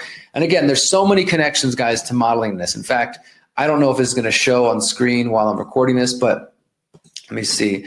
I have all these folders of, I don't think it is going to show, but I have a huge folder here on modeling and Trump and just the connection here. Elite models and ID models, from John Casablanca, from this guy Zampoli, to Jean-Luc Bernal, of course, Epstein. And I mean, it's just, there's so much here, right? So the fact that Zampoli has been connected to modeling and to Epstein and knew him, many people were suspicious of this. And again, the Trump relationship connection. So while this is going on, though, a lot of people started to wonder, why is Melania speaking about this? Why is this coming? Where is this coming from? And as this article notes here, his comments of Mr. Zampoli saying, "Hey, I'll testify. I'm willing to testify in front of Congress. Trust me. I introduced the two of them, not Epstein." And there's been rumors that Melania was in a relationship with Mr. Zampoli first. And now, before I go any further, some of this might just sound like, okay, Derek, this is just a bunch of rich people's, relationships. This is just gossip. What are you, Candace Owens? No. What we need to understand as I get into this deeper is that if Melania Trump is the freaking first lady of the White House and her husband is the most powerful person in the world, and they're both more deeply connected to Epstein and the Israeli network than we have been told, the fact that they have been put into the White House and nobody has exposed this is kind of a big fucking deal. So it's not just some celebrity gossip. It's a little bit more than that. So Zampoli's comments came ahead of a publication of an interview with Amanda Ungaro, who was his ex-girlfriend, ex-wife, who she gave this interview to El País, a Spanish newspaper. Miss Ungaro is a Brazilian model. She was deported to her home last year. We're going to talk about that in just a moment. And it has been alleged that Zampoli basically used his connection to Trump to get ICE to deport her before, she could reveal anything. And she was in fact sent back to Brazil, as you can see here. Trump friend asked ICE to detain the mother of his child. Paolo Zampoli, former modeling agency agent and longtime Trump ally, was in a custody battle over his son. An ICE official agreed to help. And here's a picture of Trump with Melania and Zampoli in 2016 right here. Again, the claim is that he may have dated Melania in the past. He claims he introduced the two of them. They all knew Epstein, or at least Melania definitely knew Ghislaine Maxwell. She claims it was just me being friendly whenever she said, love Mel, in an email, and that, there was no real relationship there. But I think we can all surmise that that's bullshit. So he gets his ex-wife, Zampoli gets his ex-wife or girlfriend, Amanda Ungaro, a model, also, again, another model, deported back to Brazil. And according to the New York Times and to her own testimony at this point, he used his connections with Trump to get her placed in ICE custody and ultimately deported, an outcome that may well have happened regardless of his meddling. But the ICE officials' willingness to spring into action for a Trump ally reflects a recurring theme of the second Trump administration. The levers of the government can be pulled to settle a personal score. So that's one piece of the puzzle, right? Now, let's continue on here. So she starts giving interviews to El País, and she's been talking to more and more people.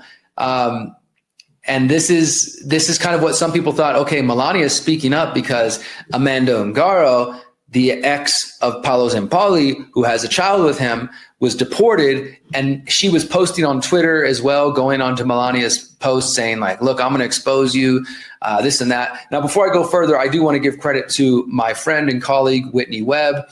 and Mark Goodwin. They wrote this report August 2025. It's a deep one. First Friends, how the first couple's consigliere went from modeling mogul to special envoy. And they look at how Paolo Zampoli, who again has been pointed, he has like what is his title? Special envoy of the President of the United States of America for global partnerships. They look at, his whole history. And they did mention Amanda to their credit here. I'll read this here. It says, there's also the fact that Zampoli's wife, Amanda Ungaro, a Brazilian model whom he married when she was 19, she appears on the Epstein flight logs in the company of Jean-Luc Brunel when she was a minor. So she was flown on Epstein's plane with Jean-Luc Brunel, the disgraced serial abuser who was called out as far back as the 1980s in the 60 Minutes report, and nothing was ever done about it. I've got a copy of that report on theconsciousresistance.com. Search Jean-Luc Brunel. And she was on the flight logs flying on Epstein's plane. And we go a little further here. So Brunel, on a flight accompanying Epstein from New York to Paris, brought one underage Brazilian team with him named Amanda Ungaro. The flight coincided with Epstein's purchase of his luxurious French apartment, later linked to trafficking. Ungaro, who was born in 1986, was underage at the time, either 16 or 17 years old. A few years later, she married Paolo Zampoli, though they claim to have been dating for some time before their marriage. In 2001, 1 year before she flew on Epstein's plane, Zampoli was quoted by Vanity Fair as courting a, quote, young model who lived in Brazil, saying he was sending her Easter eggs and teddy bears to Brazil before they had even gotten together. Now, we don't know if it was Amanda Ungaro, but it's pretty clear that it was her, and she would have been 15 or 16 at the time, but we don't know for certain. So there's a lot more here that Whitney covers, Whitney and Mark cover from the past that I encourage you guys to check out. That will be in the show notes. But again, she pops up more recently. She's deported by ICE, and now she's speaking to Spanish media as well as Brazilian media, O Globo. She did these interviews. This was back just in late March. Brazilian former model says Trump ally used influence to have her deported amid child custody battle. And an exclusive interview with O Globo, Amanda Ungaro says Paolo Zampoli asked ICE to detain her and later contacted prosecutors about the couple's son's testimony. Then she says this, Brazilian ex-model describes Epstein flight. There were about 30 young girls, beautiful and very young. She says she saw minors sitting on Jeffrey Epstein's lap and alleged a modeling agent tried to place drugs in her bag on a 2002 flight from Paris to New York. The modeling agent was Jean-Luc Brunel. And if you can read this article again, this will be linked below. She was 17 when she was brought onto Epstein's flight.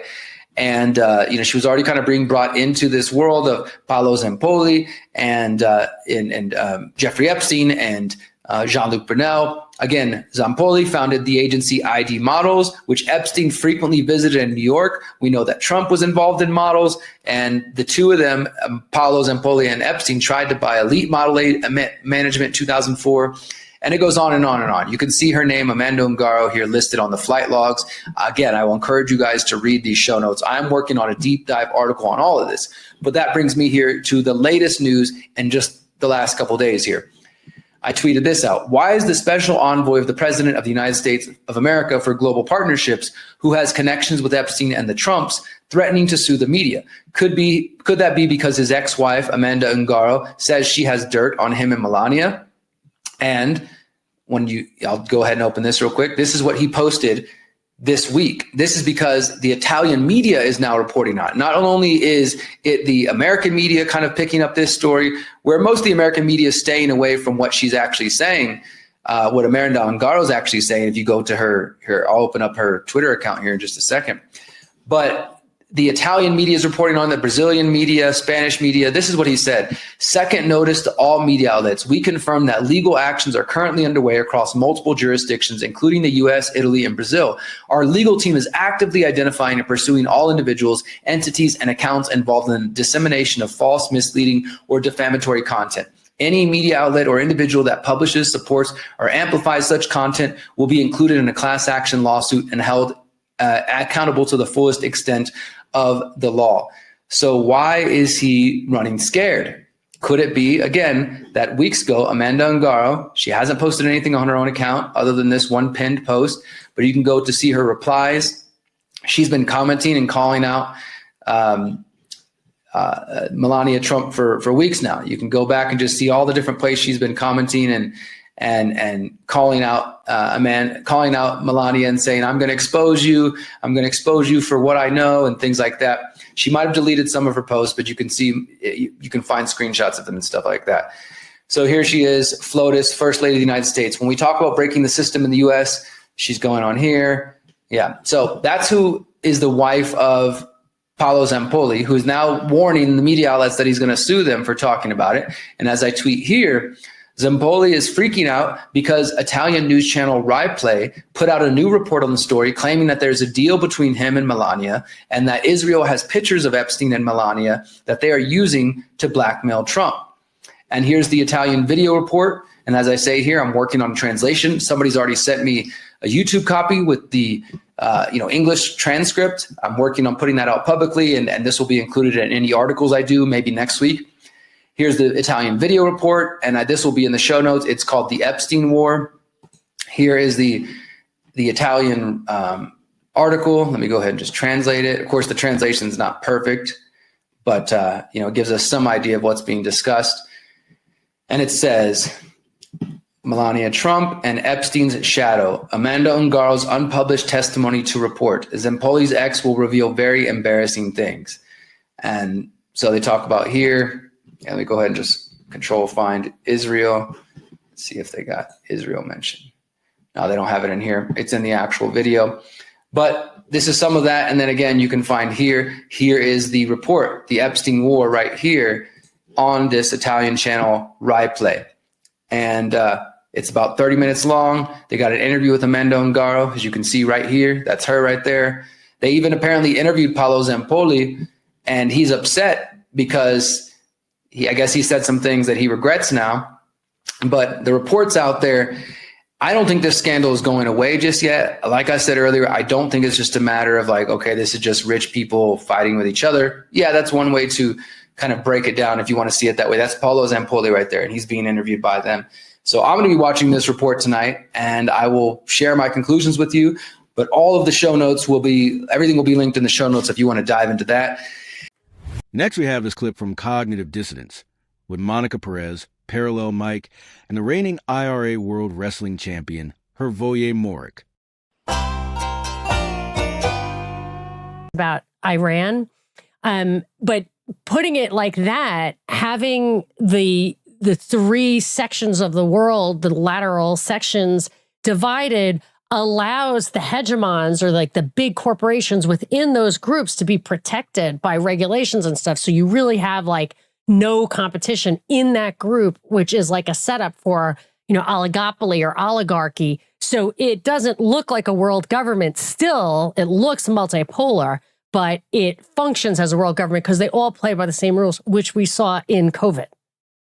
I thought that was a useful article, and it needs to be repeated because a lot of the global governance architecture is in the background and it's not so noticeable. But the whole Bretton Woods, it's like that's the hardware. That's the computing hardware is the IMF, the World Bank, which is financing all of the digital ID projects in all of the countries of the world. And then the UN is like the software. It's like the politician that you see. And then the Bretton Woods architecture in the background is the hardware, and as you described it, fascist corporate. And in many ways, when I listen to Carney's wife, it's like they have positioned Carney as the good guy, competent technocrat, professional, and Trump is like a good cop, bad cop, and Trump is this, maniac, uncouth, and so the pendulum will swing back to Canada to lead maybe the implementation of the North American Save Greenland Union and all that sort of stuff. Should we then move on to Iran? I guess. Sure. Yeah. I just love sharing. I don't know how you have the time to survey literally everything. I can just read your feeds and know that I have pretty much consumed the highlights of the entire internet. It's my job. I love this cartoon Naomi Brockwell shares. It's two people running from government space lasers, and it says, "I don't really mind the government's new death ray because it hasn't hit me." yet. It's that whole privacy of we got nothing to hide, you know? And then you've got, so here's a clip from John Mearsheimer and Daniel Davis. So this is the setup for Iran. And this is everything that I'm reading. Like the show hasn't, it's like Interstellar. So remember the scene from Interstellar with Matthew McConaughey? It's one of my favorite scenes ever. I just find it awesome, like in the traditional definition of the word awesome, where they land on water planet. It's all just water. And in the distance, you have this like 100,000 foot, like 1,000 foot wave that's coming. And I feel like that's where we're at with the Iran energy, fertilizer, all that situation. And here is Mersheimer's quick clip. Will we, because of Israel, hit the iceberg? And that's how I see this playing out. And how do you define in this context hitting the iceberg? What does that look like? How does it manifest? I think that the economic damage is so great that we have a global depression that's as bad, if not worse, than what happened in the late 1920s. Fun times. We've also got, I caught this clip, Fantastic Four. I haven't seen the movie from last year. They are predictive programming worldwide energy curfews. Unbelievable. Sacrifices will be made. We all need to conserve power at a scale never attempted before. Quite right, Herbie. All the power. The worldwide energy curfew only works if everybody does their part to conserve electricity.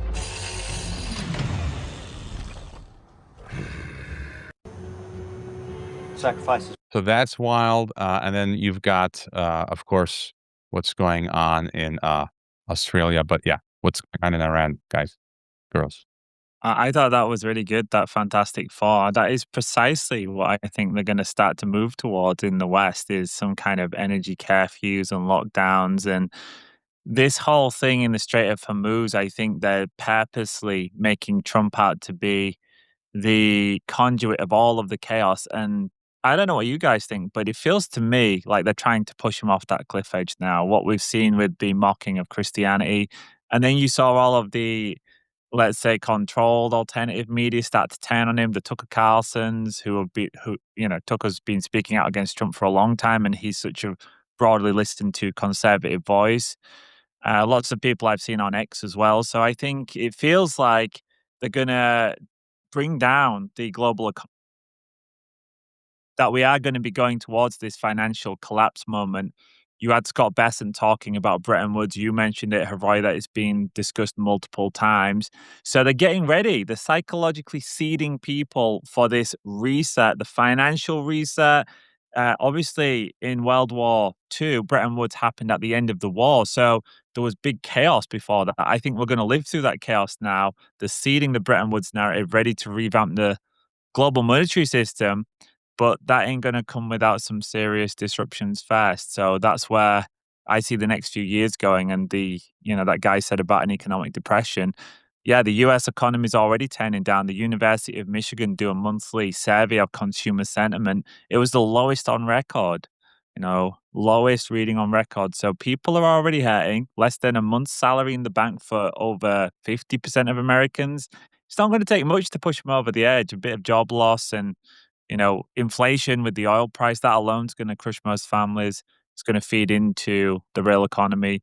So yeah, we've got, I think this year is it. And I personally don't think we see Trump make it the 4 years. I think they're going to get rid of him at some point, switch him out, and it will be someone that comes in to mop up the mess. But the mess he'll be creating, it will be attached to him. And then when he goes, because this is what America's so great at, right? They always blame the president, then switch him out. Blame the president, switch him out. So the last time it was Biden's fault, now it's Trump's fault. When actually, I think there is a greater architecture at play. Left and right, they're all working together to engineer the reset, which we knew was coming. Everyone knew a reset was, I knew a reset was coming long before Trump, long before Biden. So, what's happening doesn't surprise me. But it is interesting to watch how they're engineering it and getting people to support it. Just real quick before handing it off to Monica, I still feel it can go either way. So there have been smart people saying it can swing back. If your premise is correct, Mike, it can swing back to the left, to the Democrats who will come in to stabilize Newsom as president or whoever. And and then or Vance, right, is being prepared as to carry the baton of Trump, sort of 2 or 3.0. So I could sort of see that happening as well. But just going back to one of my theses is that it's like that letter, which was never confirmed as the source of it, the Albert Pike World War III letter.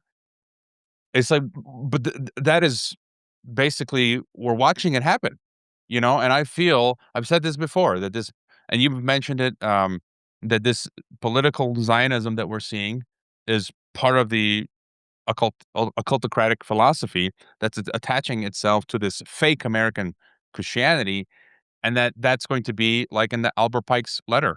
They're going to probably pop off nukes in the Middle East because that serves the world government agenda, and it serves to discredit the Abrahamic religions to bring in the theosophy. And so Trump his name would be attached to that whole process, and then making the world hate conservatives and all of these traditional beliefs to then bring in the whole New World Order agenda. So I can still see it swinging back, as you say, to the Dems to continue, or with Vance doubling down on Trump's legacy. So I have a few things on what both of you guys are saying. One is, I absolutely thought, especially with the Pope Leo Trump feud, and my Twitter feed is full of accounts I do not follow jamming Catholicism down my throat. And I'm Catholic, and it's telling me all about the converts and everything. And I'm super suspicious of all that. And JD Vance and Candace Owens, people call Teal Catholic, which I don't know what definition of Catholic you could possibly have for him. I don't even think the Pope is really very Catholic. But they will get rid of Trump, Kirk Trump or whatever, and then bring in Vance before the end because he wouldn't really be able to win that election. But as a sitting president in a wartime, he could have a chance. But I still think Gavin Newsom and AOC, maybe not this time, maybe next time, they're both young. But I feel like a lot of what Trump is doing is teeing up their campaign to be the savior. It depends. Perhaps it's one of those things where it just depends on how far along they are, how soon they get to end, move into the next phase. So there's that is about the succession, but about energy. First of all, the economic issue is where I long had this expression, crisis government. So they tried to do SOPA and CISPA and regulate the internet and all of that, and it didn't work. So then they had the Pulse nightclub shooting or whatever it was that just made, okay, now we have to censor the internet and we're just going to make all this emergency legislation. And after that, ever since then, it's been what I call crisis government.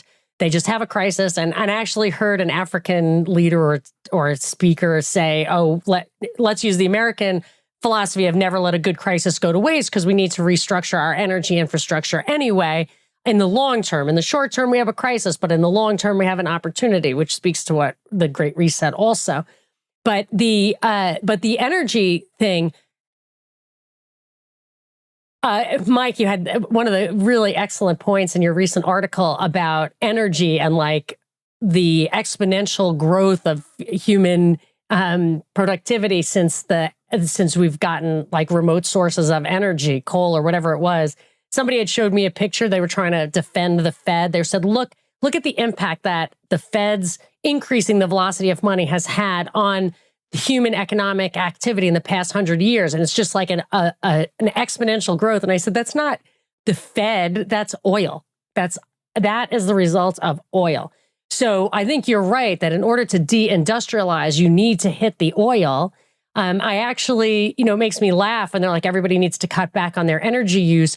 AI is a giant energy consumption machine. And now in this conversation, I'm starting to think that's its very purpose, because the purpose of a thing is what it actually does. And that would absorb like a flywheel, the energy that we have and use and spurs our growth. But so the question I wanted to ask you guys about Iran, if you don't mind, the conversation starter more or less was, the only time I'm usually really wrong about something is when I think what you see is what you get. So like, I think that Trump and Netanyahu bit off more than they could chew. And even though the multipolaristas are totally happy with this, is it more like these two mobsters on the corners, real New York, New Jersey stuff, started a fight with another mobster who really wasn't as weak as he thought? And the big guy says, let him fight for the corners. And however it shakes out, it shakes out. And those guys are too big for their britches anyway. So we could demote Israel, demote America. We, accelerate our multipolarista stuff, blah, blah, blah. So I was thinking maybe it was like that. And then I realized I started to see they were trying to do peace talks. They went over to Iran and they said, oh, yeah, we need like even more of a give on the nuclear stuff than you were offering. And yeah, I know Lebanon was part of the ceasefire, but we're just still going to blow it up anyway. And we have this massive energy crunch, but we're going to put a blockade on the Strait of Hormuz. We're going to tell Ukraine to bomb Russian oil, whatever. So the more it's like being prolonged on purpose by those very entities, I'm starting to think like there's no element of randomness or personal corner duking it out at all. So I just wondered if you guys think there's any randomness in this. It really looks like they went too far, Israel and Trump, but was it scripted down to the letter from the beginning? What do you guys think? I'll just say, oh, thanks. Yeah. Well, yeah, I'll just say that I think when it comes to these things, they war game them out years and years in advance. They know how Iran's going to respond. Iran knows what America's going to do. You can argue whether it's completely scripted or whether there's some elements that are naturally occurring and whatnot. But I just think I've said it before and I'll say it again. I think the Iran leadership going all the way back to 1925, 1930 was co-opted. And I think it was the same with the theocracy. I think they were co-opted. I don't even think the guy's dead.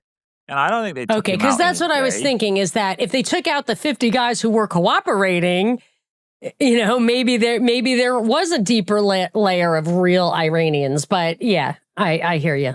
It is surprising. I'm a little bit cynical just because what we find out, right? We live through these times and it's very hard. And okay, you can be sometimes too cynical, but I can guarantee in 20 years, we'll know where the strings were on this one. The same way I can look back at what happened in the 1970s, 60s, 50s, and there's so much information that's released. You can say, oh, of course he was in it together.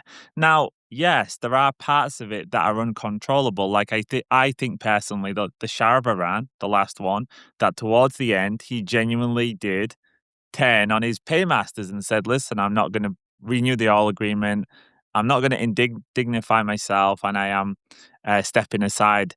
I'm not going to work with you anymore. But I think we're a long way past that, Monica. Look where we are. I mean, it's over 50 years.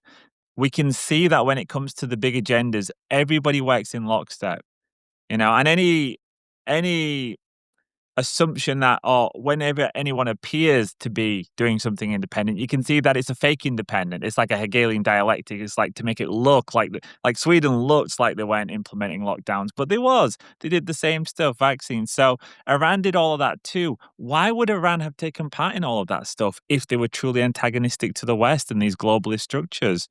Just seems to me unlikely. So I think, and I say it's fake until proven otherwise, not real until proven otherwise, fake until proven otherwise. I'll just add Matt Smith, shout out if he's listening. He says he listens to our podcast, but he just published an interesting piece. I'll say it's not perfect, but neither is anything anyone publishes, and it's a great thought experiment. He says narrative control and human behavior, that all of us just fall into creating narratives, and he lists a couple, and he says that we should stop doing that and just focus on what is observable, cause and effect, kind of what you're referring to, Monica. And I'm just gonna, it's a tongue-in-cheek joke, but Matt, your narratives are wrong. We should focus on cause and effect is itself a narrative. I think we can say jokingly, but I realized reading that article intuitively, that's what I try to do. What you're talking about, Monica, is just observing, okay, what's happening? What are the consequences? And then just looking at that, then you can kind of from that form a narrative. And what you were talking about all these signals people are paying attention to, the multipolarity, just like Israel and Netanyahu and Trump and the Iranian regime. Like, for me, I toss that off the board. For me, it's kind of looking at, okay, what are the effects? And it's going back to the global, the big picture. What are the measurable effects based on what they're doing in the Middle East, or the portrayal of what they're doing? We don't know exactly, is the strait closed or not, or to what extent, but just based on that narrative, the whole world is having the Great Reset implemented. Like, for me, that's it. Forget about Netanyahu and the Iranian regime and this and that and Pakistan and blah, blah, blah. They are implementing, as a consequence of the story that they're telling us surrounding Hormuz and Iran, globally, they're bringing in, the IEA, the 10-point plan for cars every other day. They're going to force energy rationing upon the whole world. So again, it's like COVID 2.0. It's a global consequence. So that tells you that this was the goal. Iran is merely just the pretext, like COVID was, to implement the global control system. It's like as simple as that. And so I don't know what else to add. Yeah, it can't. I agree with you. I mean, the energy thing, if it had just been a shocking, like, stronger than expected response from Iran, and then these guys actually tried to mitigate that, then I believe it. But yeah, just like with COVID, they're actually prolonging it. They're prolonging it, and so that these different policies can come into place. But I wonder, as a follow-up, if you guys think this demonstrates that Israel runs the world, or it demonstrates that it's more like a board of directors or a mob, and they have their role to play, but they're not just slapping people around. Because it seems to me that this puts their role into perspective a little bit as one of many, game-changing players, but not necessarily shot callers, because this thing is unfolding, seems like to me, in a bigger way. I think it's above that, and I just want to just backtrack a little bit. When I say fake, I don't mean fake. I mean that there's collusion going on, because it's clearly there's real things happening. That there's an organization structure there, and maybe you don't always get told what's going to happen. You can't accept your superior. Like, I can't go to my manager at work and punch him out. That's a bad thing. My manager's going to tell me what to do, and even if I don't like it, I'm going to have to do it. I think it's kind of like that, and just whilst we're on this energy infrastructure being destroyed, it's not just in the Strait of Hormuz. I mentioned before, I don't know if I said it on Cognitive Dissidents on my own show, that the largest fertilizer facility in Australia suddenly had an outage, and they said we're going to be offline for 3 months. Russia's fertilizer facilities had drone strikes. And then just today, one of Australia's 2 oil refineries has a massive fire. It's still out of control now. Why would all of this energy infrastructure at the same time across the world be having these unexplained outages and fires and drone strikes? So clearly somebody somewhere is wanting to take these things offline. They want to take us to these shortages. And you could argue about who it is. Now, just to cycle back to your question, Monica, Israel is kind of like, for me, when people say, oh, it's Israel, it's kind of like looking at WWE wrestling and saying, it's The Rock, it's mankind. It's like, I'm not falling for it. Because that's falling into the narratives. And recently they've said, oh, you're allowed to insult The Rock. He's a bad guy and you're allowed to insult him. That's what they're saying about Israel. And everybody's jumped on that. But I've been here before. I've been looking at this stuff since I was a kid. I've seen all of these things come around and disappear and come back around. And so I'm just a little bit more skeptical. And I'm saying, no, I think when you play into these narratives, when you get really involved in a politician, in this guy's the good guy, this guy's the bad guy, you're setting yourself up for failure. You've got to be more discerning. And I just zoom out even further and say it's good and evil. And there is an evil entity, and it's pulling the strings on that side. And they're going to want you to blame this guy, this country, this people. I think it's all a trap. I think it's all a trap. And people sometimes say that's a cop-out because they want you to name a specific person or group of people. But I think that's wrong. That's not how it works. I think evil is at play. And ultimately, I do take a biblical view in the end that, yeah, these people behind the scenes, you can call them what you want, but they're just Satan worshippers. I think that's what they are.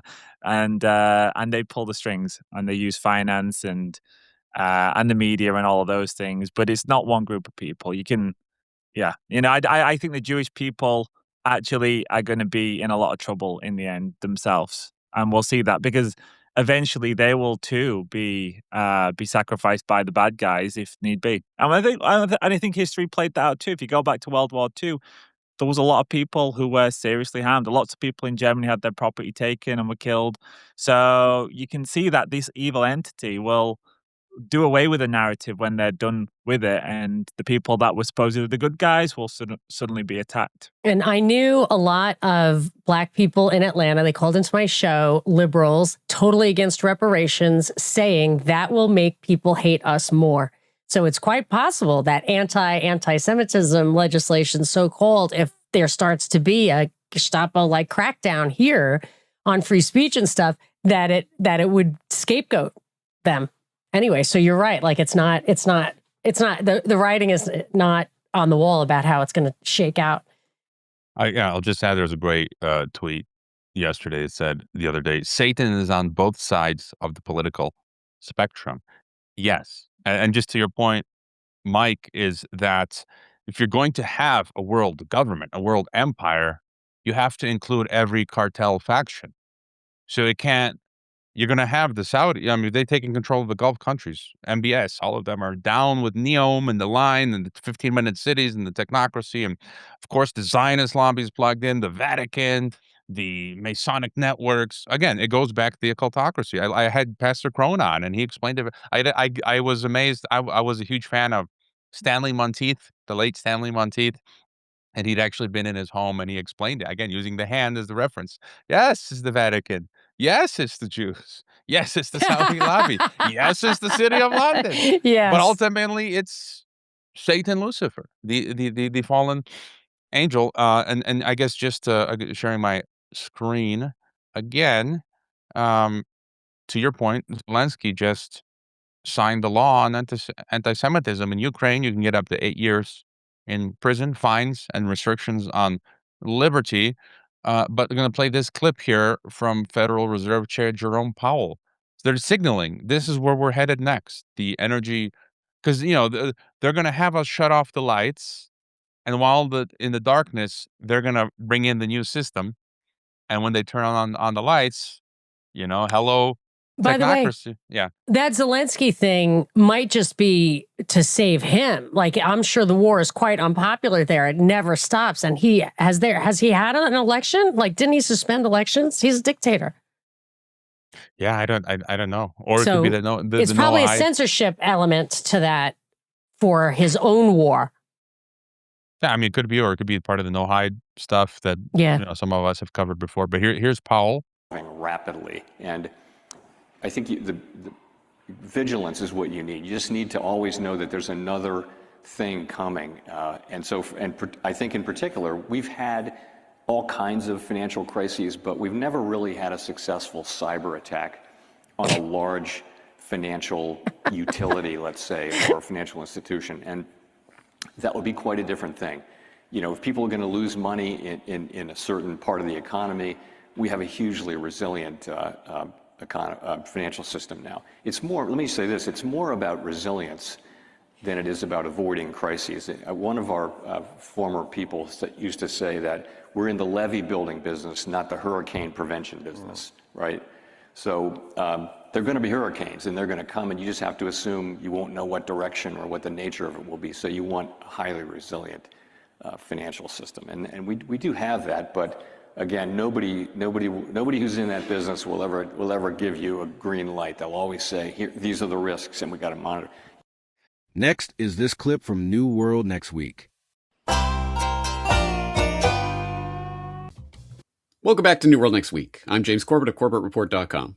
And I'm James Evan Pilato of MediaMonarchy.com. It is, in fact, the biggest public health initiative in a generation, and I can assure all noble lords it will save lives. Citation needed. We've got that story plus, Freemason Mossad murder trials.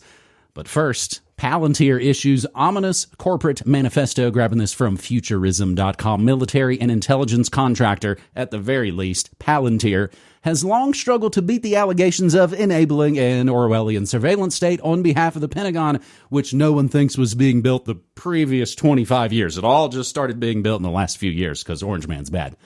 The Alex Karp-led company has received huge sums in federal funding to build out a surveillance platform for immigration and customs enforcement, the hated ICE, along with countless other contracts for military operations, policing, and border enforcement. This sounds like those asses at Blackwater, but it's a new century. Not just with the U.S., but of course with the Israeli military and UK government as well. Just in case its broader mission to supercharge national security using cutting-edge spying was too opaque, Karp penned a 320-page tome entitled The Technological Republic, Hard Power, Soft Belief, and the Future of the West. Eat your heart out, Brzezinski. Karp calls for national service to be universal duty. That was a bad thing when Obama called for national service. And for the undoing of the post-war neutering of Germany and Japan. He also calls for hard power at the expense of moral appeal and opines that people shouldn't look to the political arena to nourish their soul and sense of self. Also very popular the last 10 years. Meanwhile, it calls for the West to shed any sense of inclusivity by resisting the shallow temptation of a vacant and hollow pluralism, closely echoing the far-right's repeated calls to end what it calls woke, essentially inclusive and anti-discriminatory beliefs. The book also argues that the New World Order, not capitalized, will inevitably be determined by software and AI-driven warfare, and that violent crime needs to be solved by Silicon Valley itself. In reality, of course, violent crime has been falling for decades, until the scamdemic. It's a terrifyingly unambiguous rendition of Karp's worldview that, given his reputation as the scariest CEO in the world, shouldn't come as much of a surprise. From supporting deportations carried out by ICE to developing software for autonomous strike drones that's being used in Iran to select targets, he and his company have long been shrouded in controversy, of course, while Obama gets a free pass for killer flying death drones. Meanwhile, even former employees often struggle to explain what the Peter Thiel co-founded software firm actually does. As reported by Condé Nast Wired last year, in an open letter published last year, several months after Karp's book was released, a group of former workers warned that Palantir's leadership has abandoned its founding ideals, and that its original promises of protecting against discrimination and disinformation, quote, have now been violated and are rapidly being dismantled at Palantir Technologies and across Silicon Valley, end quote. Protesters also recently staged a die-in by collapsing on the pavement in front of Palantir's offices while brandishing signs with slogans such as Palantir, ICE, and War Enabler and Profiteer. Strangely, it had zero effect. Karp's inscrutable personality has also drawn plenty of attention. Earlier this year, he acted erratically and notably struggled to stay seated during an interview. I think that guy's on drugs. Kicking off rumors that he was under the influence of drugs, because if you don't sit there like a drone, you must be a crazy person. The billionaire has previously joked that working at Palantir can feel like a cult, except with no sex and very little drugs, and unfortunately that sounds like Gen Z in a nutshell. Techno-fascism, why Palantir's pro-West manifesto has critics alarmed. James, we return to the eye. Well, James, if anyone out there does have that question about what Palantir actually does, boy, have I got an editorial for you. It's called What Does Palantir Actually Do? I wrote it last year in a handy-dandy explainer format so that people can find out a little bit more about this company and what it actually does. But I think the temptation with a story like this one is to take it seriously at face value and to start evaluating the various points that are being proposed here by Palantir in their manifesto. And you come up with some strange takes. I saw a Zero Hedge article on this that was like, yeah, Palantir is crushing those wokesters with their brave new philosophy or something. Whatever, just bizarre bad hot takes like that. Although I must admit, the best thing to come out of that article, one of the commenters called it Mein Carp, which I thought was a funny little epithet. But no, I think we have to interrogate the reason that we are looking at this at all. Why does anyone care what this company is saying about the way the world and America and the empire should be run? It's because it is at the seat of the deep state that is the real heart of what the MAGA that is infesting the Oval Office right now. This is where the real power is coming from. It's Teal and the Tealverse. So if people don't understand that, then they won't understand what this type of manifesto really is about or why it matters. Because, yeah, we are not taking our deep philosophical thoughts from this Carp maniac. And for people who haven't seen the video of him, not just being, a bit anxious or something, but literally crazed, screaming, frothing at the mouth, getting out of his seat to talk about how much how proud he is about Palantir killing people. It is truly bizarre. So I'll throw a link in for people who haven't seen that yet. But anyway, that's the kind of philosophical mastermind that we're supposed to be taking, our cue from for the future of humanity. No thanks. But the real question is, why does an absolute maniac like that have any power at all? And the answer is the deep state. So if people don't know about it, they should read up and find out what Palantir actually is and why it's a bad thing that it is being so elevated in recent years. But unfortunately, watch. They'll help create the hellscape. Then, like Monsanto or Blackwater, that name will disappear, but the hellscape will continue on. And all the things of yelling at Monsanto, it's like, who are you yelling at? That doesn't even exist anymore. In related news, Palantir wants to bring back the draft as Selective Service preps automatic registration. Good grief. It's got me thinking, James, it's kind of like trying to pay taxes here in the States. So Selective Service isn't a draft. You're just forced to do it when you're 18. We can't send you a bill for the taxes that we say that you owe. We just make you schlep around. I think it's all a part of there's multiple humiliation rituals going on. Oh, Lord, my God, is there no help for the widow's son? Will they hear that call in this trial? Get a load of this headline, you guys. Murder trial involving Freemasons, French secret agents opens in Paris court. Taking this from France 24. 22 people went on trial in France on charges of murder and other serious crimes centered on members of a Masonic lodge accused of running hit squads. 13 of the defendants face life imprisonment. Those in the dock include 4 former military personnel from France's Foreign Intelligence Service, DGSE, 2 police officers, a retired domestic intelligence officer, a security guard, and of course, 2 business executives. You gotta keep track of the zeros and ones. They are accused of the murder of a racing driver, the attempted murders of a business coach and a trade unionist, aggravated assault, and of course, criminal conspiracy, all behalf on the mafia they mean organized crime network inside the former Athenor Masonic Lodge in the Paris suburb of Puteaux. Several Freemasons from the 20 or so members of the lodge are in the dock. Most of the accused, just between the ages of 30 and 73, have no previous criminal records. It's almost like they were friends with judges for a long time. 5 of the suspects are in custody. 16 of them are under judicial supervision, while 1 woman is appearing in court as a free, sovereign human being. The alleged ringleaders are Athenor, Athanar, Athenor Freemasons Jean-Luc Bagor, Frederic Valliot, and Daniel Beaulieu. They face life in a cage if convicted. So does Beaulieu's right-hand man, Sebastien Leroy, who was accused of carrying out the trio's dirty work himself or, of course, through a contractor hitman network. The case was triggered by a botched contract killing in July 2020. Everybody was botching stuff then. When 2 members of France's parachute regiment were arrested in possession of weapons near the home of business coach Marie-Hélène Dini. Under questioning, they said they thought they had been asked to murder Dini on behalf of the French state on the grounds that she worked for Israeli spy agency Mossad. And that was the point in this story. I was like, this has everything. Why isn't anybody talking about this story? It is unclear what information the prosecution may be able to elicit from Beaulieu. He made an apparent attempt to kill himself in police custody. He needed those Epstein guards. which left him disabled and with an impaired concentration, his lawyer told the AFP. The trial is expected to run for at least 3 months. Now, James, this is not earth-shattering news that will affect your life or your ability to put food on the table or pay your rent, but man, this is a pretty fun conspiriana.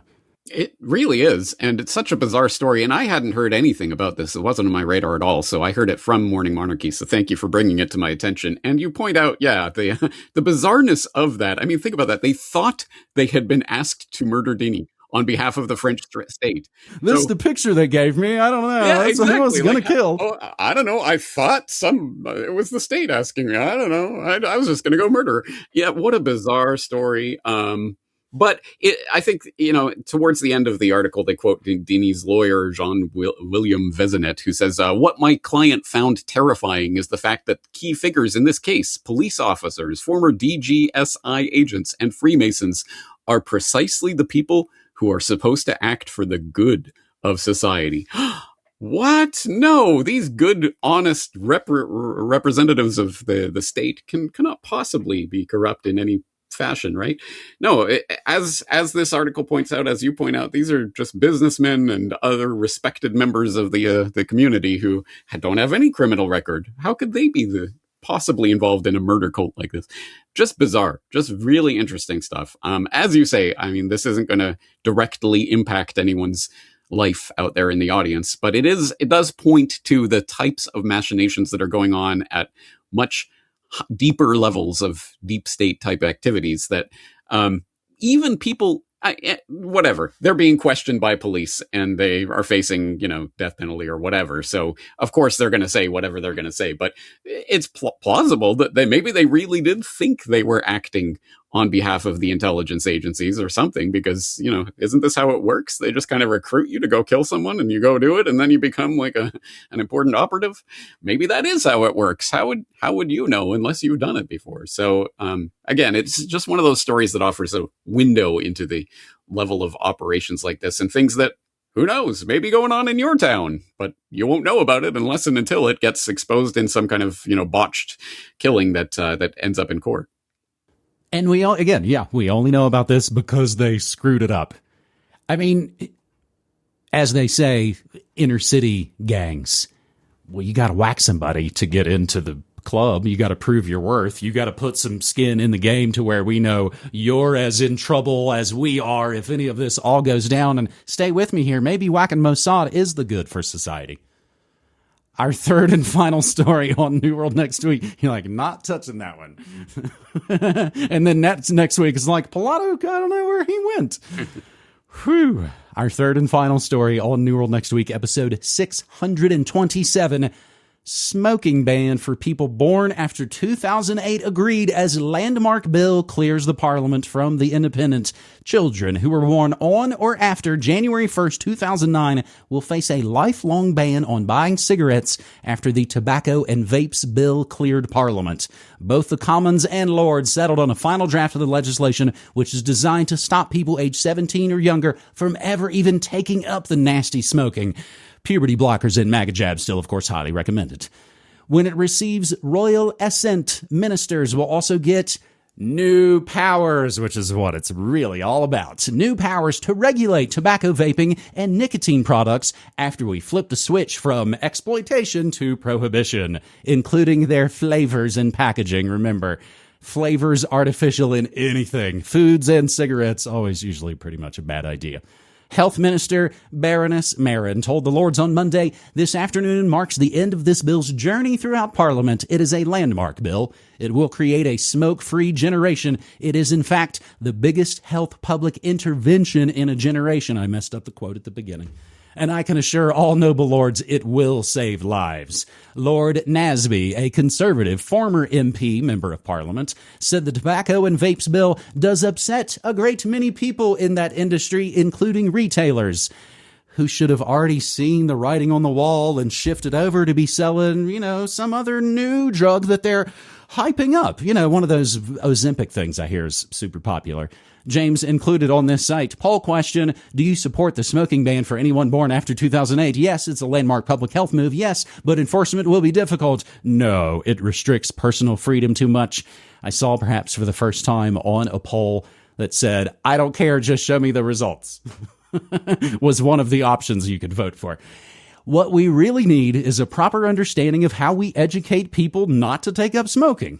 Responding to Lord Nasby, Lady Marin said, I can overall assure Lord Nasby, as I've done on a number of occasions, about how closely we've worked with retailers, and we will continue to do so. But surely the powers that shouldn't be wouldn't stop there with the ban hammer. Remember when you carry and walk around with a ban hammer, you see nails everywhere. Mobile phones to be banned in schools in England under new plans, and Trump anti-Semitism envoy warns EU official of World Cup bans? Oh, that's right. Anywhere Israel appears, they are booed and jeered and yelled at from all around the world, and they want to make that illegal. Not killing little kids and taking property, but, like saying stuff about it. James, wild. I was just talking to a buddy. They were saying cigarettes were $17 in Boston. Here we are, James. We are at the brink of eliminating the scourge of tobacco use, or at least the scourge of smoking in particular. Yay, I guess. All right. Well, what could be the problem with this? Why would you silly liberty-oriented fuddy-duddies care about a smoking ban? Aren't you for public health? Well, interesting way of framing it, because I have a little story for people who do not understand the true nature and scope of the smoking bans that are going into place all around the world. And if you don't know about that, I wrote an editorial last year called The Strange But True Story of How Smoking Bans Paved the Way for Global Government. And it is specifically about that interesting time in mid to late 2000s, early the first decade of the 2000s, that people might remember. At that time, in country after country after country all around the world, suddenly they started banning smoking indoors, including in bars and other places where it would have been unthinkable even a few years ago. You can't ban smoking in a bar. What are you going to do next? Ban drinking? Most people just thought it was some sort of, this is just some sort of local ordinance or some sort of national thing that's been passed. No, that was an international agreement, a convention that was signed at the World Health Organization. It was a WHO enacted piece of, not legislation per se, but a convention that was signed off on by all WHO members that started implementing these smoking bans all around the world. And it is that process, that convention process, that's being a decision that's being taken at some international level in some faraway place that you don't know even exists, let alone what they're voting on, is this cornerstone of the coming global governance. Government? No. Governance that is coming into view. So this is just one aspect of that. And, no one's going to be surprised with my take on this. Hey, if you're against smoking, great. Don't smoke. But responsible adult human beings can choose what to do with their own bodies, including smoking. And it's ridiculous that we're going to start banning it based on an arbitrary year of birth, 2008. Again, I don't know how anyone squares the circle and wraps the appropriate mental pretzel knots in order to make that make sense. But however you do, it is a fundamental abridgment of the bodily autonomy of the individual, and anyone who advocates for the bodily autonomy in this case, because it's good for them, are going to be the very ones who are going to end up getting jabbed by the genetic slurry or whatever else comes next. Because, hey, you were for the smoking ban, so you've already implicitly said that the state owns your body. I think the way so much of it goes is they get you addicted to ciggies. They get you addicted to smartphones. They get you addicted to whatever vice they might be pushing around. And again, we all do have free will. Probably not a lot of guns put to heads over this. Then they say you can't have it. They want that complete control over you. It is, it's every abusive relation. It's every bit of gas. It's every movie that we've seen. And that's essentially what they do. And fortunately, we have read their screenplays here over the last nearly 17 years of New World Next Week. That is episode 627. We run newworldnextweek.com, your source for media monarchy and Corbett gear. I also have the post office box here in New Mexico, and I play the exclusive audio of these New World Next Week episodes before the video is published anywhere. And you can hear that at mediamonarchy.com/listen. James, I don't think I got my co-subscribe button link from you last week for the YouTube video? I totally forgot about that. Yes. All right. We've only done it like 3 times. My other question, you're not dead, are you, from the latest Japanese earthquake? Yes, I am. I'm sorry to admit that. Yes, I am. No, I'm not. But thank you to all the people who were, they're kind people who are concerned and writing me to ask if I'm dead. And I don't really know how to respond to such an email other than to say, I am not dead, but thank you for your concern. We were joking the other day, we should start a single serving website. Is James Corbett dead in the latest Japanese earthquake.com? And, I will let you set it to yes when I am actually dead. Okay, Jim? Because we had that version. I found the old one from Portland. Is it snowing in Portland? And it's just a giant page that says yes in green or no in red. That's called a single serving website. I believe that was the terminology I saw, but it seems like a 2010s kind of thing. I don't know if people do that anymore. Well, we've been doing this show since the 2010s and even prior to the 2010s. So, James, there is 627 in the can. I appreciate you, buddy. All right. Thank you. Take care. See you next week.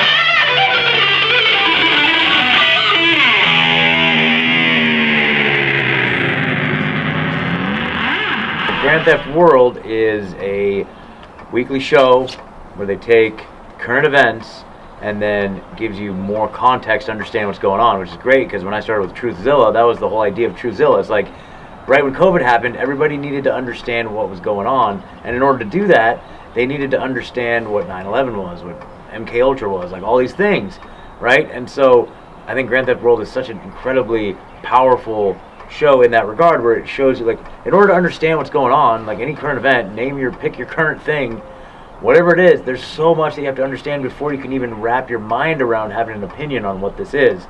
And so the long format of Grand Theft World allows plenty of time to dive in, and with Richard's vast knowledge on all these topics, he's really allowed to provide primary source documents to show and illustrate a complete timeline of these things that gives you a much better understanding of what we're seeing today.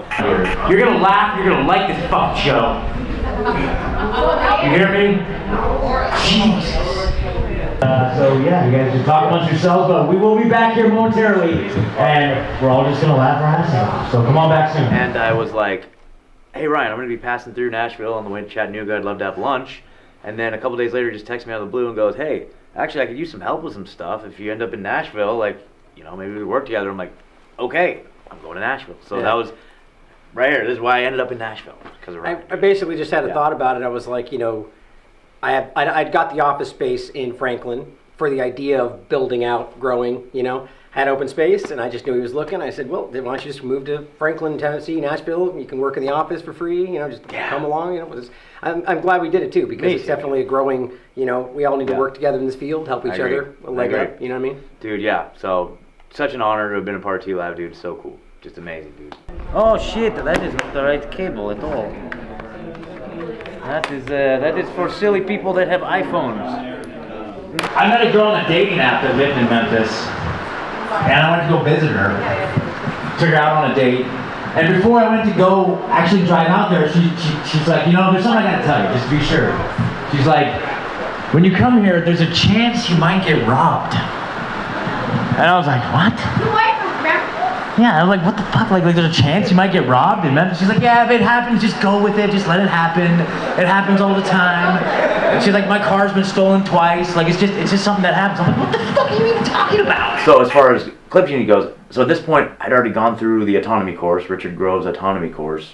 And so I knew a thing or two about sales pitches and stuff like that. And I was like, well, out of all the shows in the world, what really needs Clip Genie is Grand Theft World. And even possibly Peace Revolution, or all of Richard's content, whatever.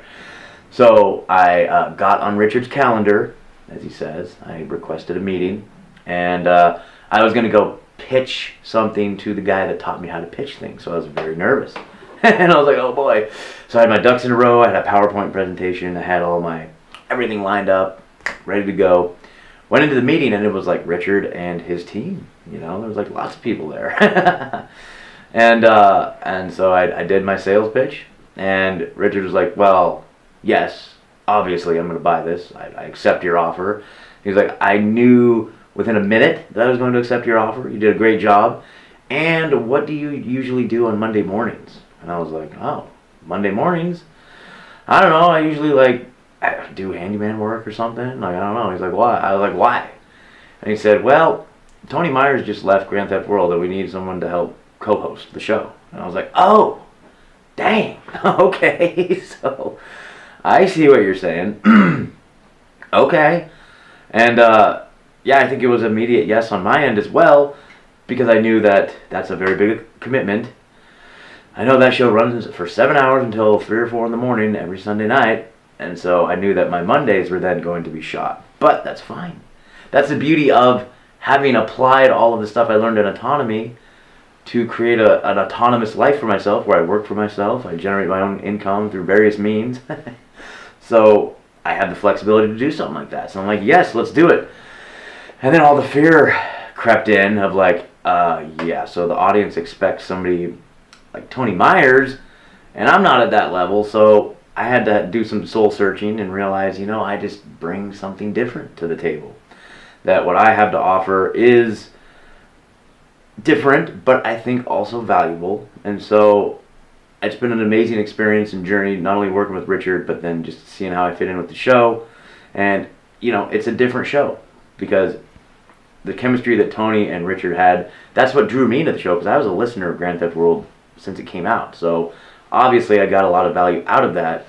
And so I know what being a host on Grand Theft World consists of. And so, again, I had to overcome a lot of the fear, and I knew people were going to be judging me, like, oh, you're not as smart as Tony, and this and that. But to me, it's like, I try to offer the value that I have to offer. And I like to be, really for me, it's just like, I like to help encourage people to lean into their strengths, like whatever that is, and to use that to be of service to whatever community they're a part of, and to level up their lives, and to look at the horrors of the world as an opportunity and not something to get depressed about, black-pilled about. To find that because it's dark, because it's awful out there are people that need things, and so find what you have to offer for that. And so I like to motivate people, and I feel like I can deliver that, and I do.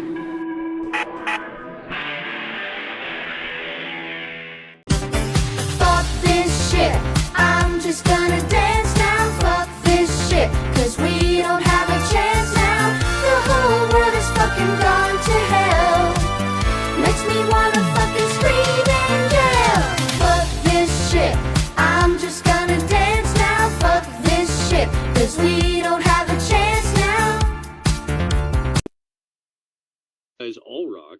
Thank you for being here and hanging out and being a part of the show. We do love the hell out of you, and we can't do the damn thing without you. It's a value for value gig here. If you're new here, you're kind of, just getting into the thing. This is how the show works. Every time you see not only AM Wake Up, but every other show that airs on the channels, all of that content comes to you for free. Nothing is ever going to be put behind a paywall. There's no subscribe to this to get that. You don't have to learn a secret handshake. We get $0 from advertisers. We get $0 from paid sponsors. That's why you don't hear 10 or 12 minutes of ad reads and shit at the beginning of the show or throughout it, because it doesn't exist in this environment. Instead, if you guys see value in what we're doing, you like the conversations, you like the guests, you like the jokes, whatever it is, if you see value in that, send it this way, and that's how we get to do the thing. There's a whole bunch of different ways that you can participate. There's a couple of things that we definitely need to see from you guys. Most importantly, time, talent, and treasure. Time and talent, because it's just me doing all of the things 7 days a week in order to make sure that you guys see this stuff and I participate and almost all of it. It's not going to break your wrist. I promise. On the talent end, if you make clips, please do that and get them out there. I don't care if 3 people are going to see it. If you tag us, we'll retweet it too, and then 3 more people are going to see it, the way that we're buried in the algorithm. But, you know, it helps. Every little bit helps. Exact same philosophy applies to the treasure part. Every little bit helps. If you're at all in a position to contribute to independent media, all of the direct donate links, including Bitcoin, are in the description. So if you have, 55 Bitcoin and you want to give the show 1, it's going to get dispersed to at least 5 other content creators that day. Kind of a fucking ass clown wouldn't have the heart and compassion to donate to baby Steve. Now, let's take a look at some highlights from AM Wake Up from this week. Make sure to support and share the show to keep this great channel going. Share the show. Share the show. Share the show. Share the fucking show. How's All it right, going? cool. Okay. Doing good. So, Teal, I don't know if you remember meeting Paul at Third Eye Nashville last year. I don't know if we ever got a chance to talk, but I did like your set. Thank you. I appreciate you. That was my first time ever. Nice to meet you, Paul. Yeah, nice to meet you. Yeah, I did read your book over the weekend. Well, the first few chapters. I think Ezra is killing them.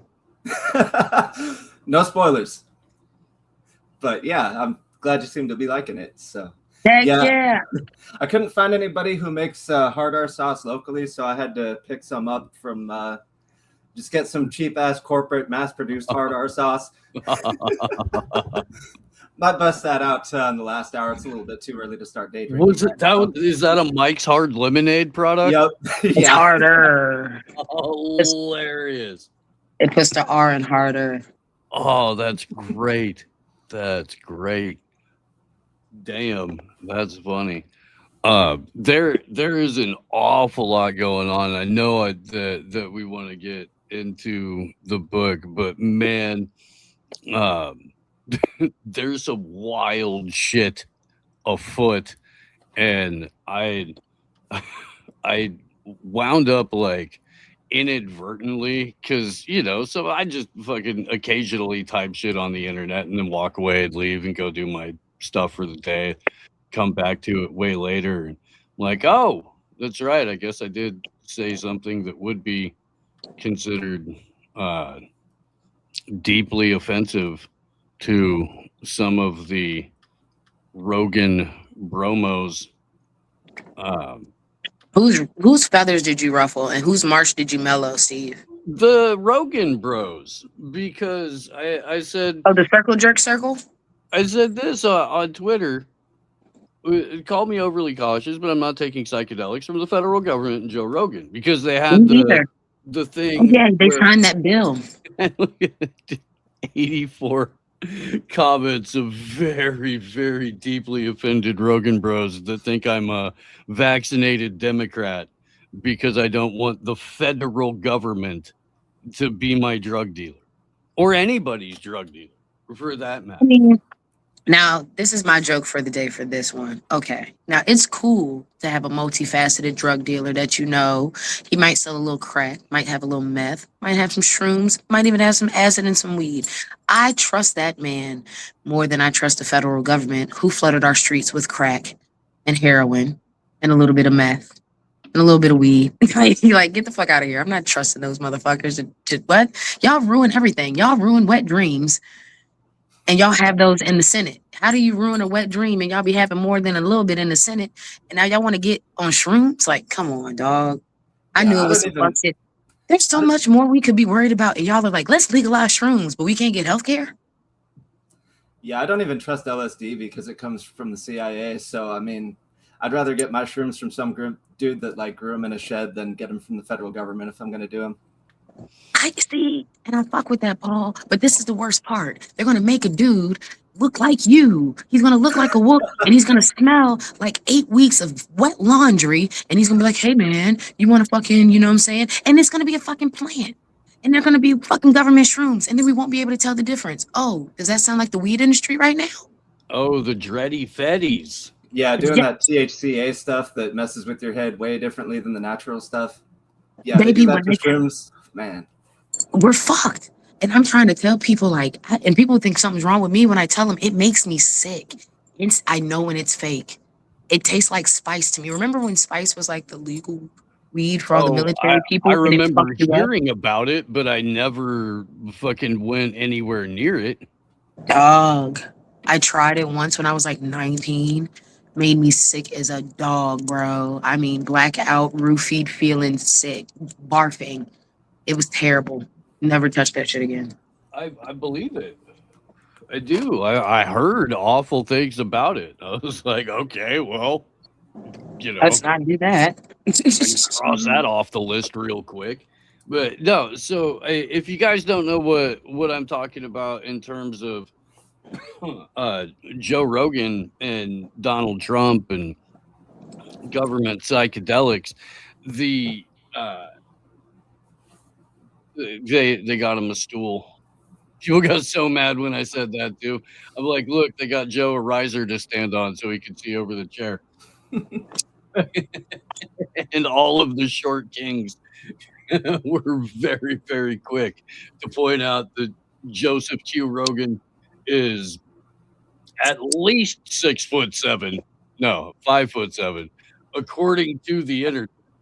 However, Wikipedia says.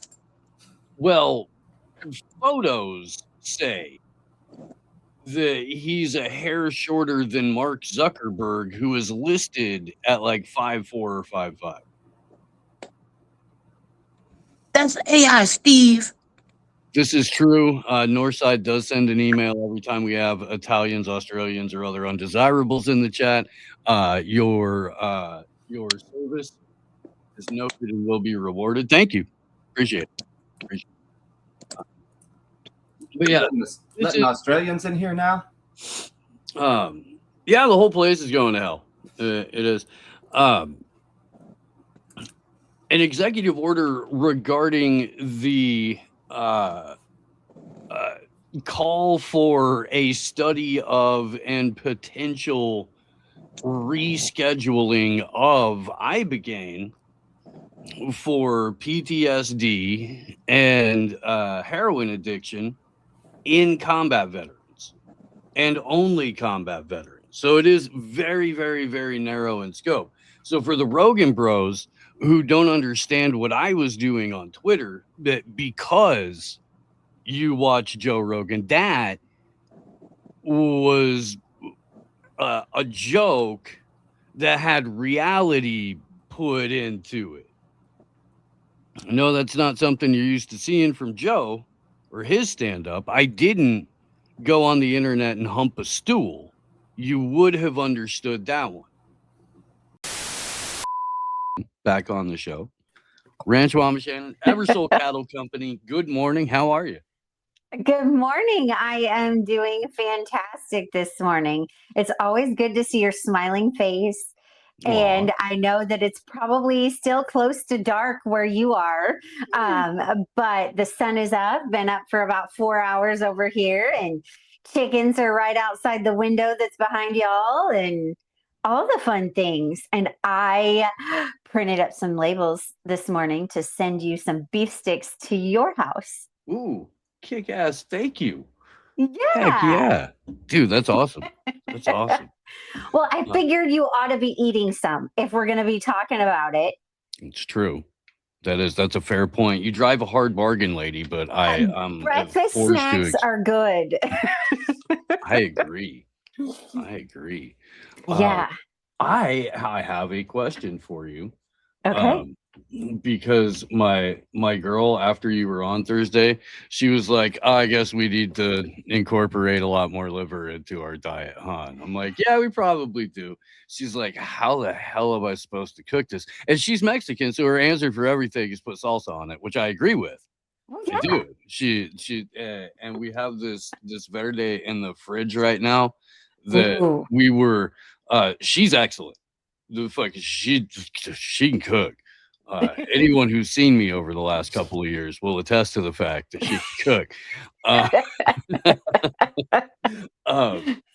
And we were at the market the other day, And she's like, "How many Serranos is in this thing?" And blah. And I'm like, "That's not nearly enough." So she was distracted, and I grabbed another one and I threw it in the bag, and now it's perfect. It- and oh, it's so good. There's like a dozen tomatillos in this thing.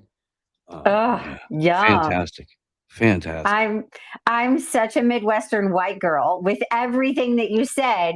Just change it for ranch and Sure. like really, really mild flavors because I am a chicken.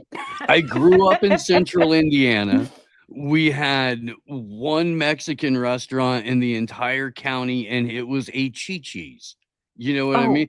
Like, no, we have real Mexican, and we are yeah, really lucky where we live that we have a real Mexican restaurant that's really good with the yeah, family. It's a family restaurant, obviously, but I'm still a chicken. Sometimes yeah. Grandpa makes the salsa a little bit too spicy. See, I am also from the strain of whites that like we want to try to kill each other with the hot sauce.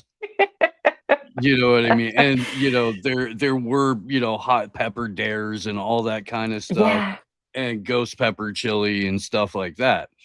And so I dig it. yeah. That's the particular strain of like, hot sauce crazy that I got.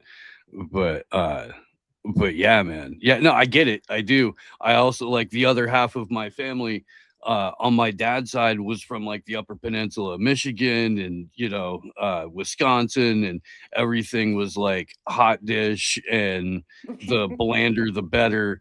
And if you could throw some Swedish meatballs at it, great. Great, but don't put too much pepper on the gravy because people don't like things spicy. Yeah, pepper is spicy. I'm a little bit better than that. I have a full spice cabinet. We use all the spices now, not just salt and pepper. Um, but I understand that pepper can get too spicy for a lot of our Midwestern friends here. Um, as far as the liver goes, I would marinate it in some milk. I don't Okay, know I'm gonna write this why. down. I'm gonna write it down. I have no scientific backing. All If you right. marinate it in milk, it takes the tinny flavor out of it because that's the high iron flavor Mm-hmm. is the tin. Um, and then my husband breads them like chicken nuggets. He will literally egg wash and whatever batter he's using on that particular season of the year for fish. Um, just bread it like that and then fry it like fish. All right. All And then right. I bet some of that salsa verde would go great I over the guarantee it. top. How long did you I do the marinade for? I'm sorry, I was struggling to find a pen. like we just do like an hour or overnight, Okay. whatever it ends up. It's Okay. not super particular, just enough to cover it and then fry it up like a fish. All right. All right. I don't know. Tallulah says eat it raw. Yeah, yeah. I've heard a lot of great things about raw. My brain just stops me. Yeah. My brain just says, hold on. But Right. I would eat our liver rather than anybody else's liver because I know the health of the animals and all these sorts of things. So, Yeah. Yeah. Well, in fairness, Tallulah does look exactly like who you think she would look like when you find out that, she raises her own livestock and lives in the North Carolina mountains, and probably has a couple of magic amulets that she hasn't told us about yet because she's waiting until things get really, really weird, and will yeah. probably has like a staff from a particular tree that somehow opens like several different portals and they're all somehow beneficial.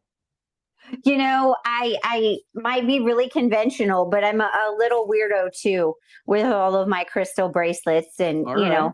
rocks in my pocket and, manifestation and what all the quantum physics analogies that you have.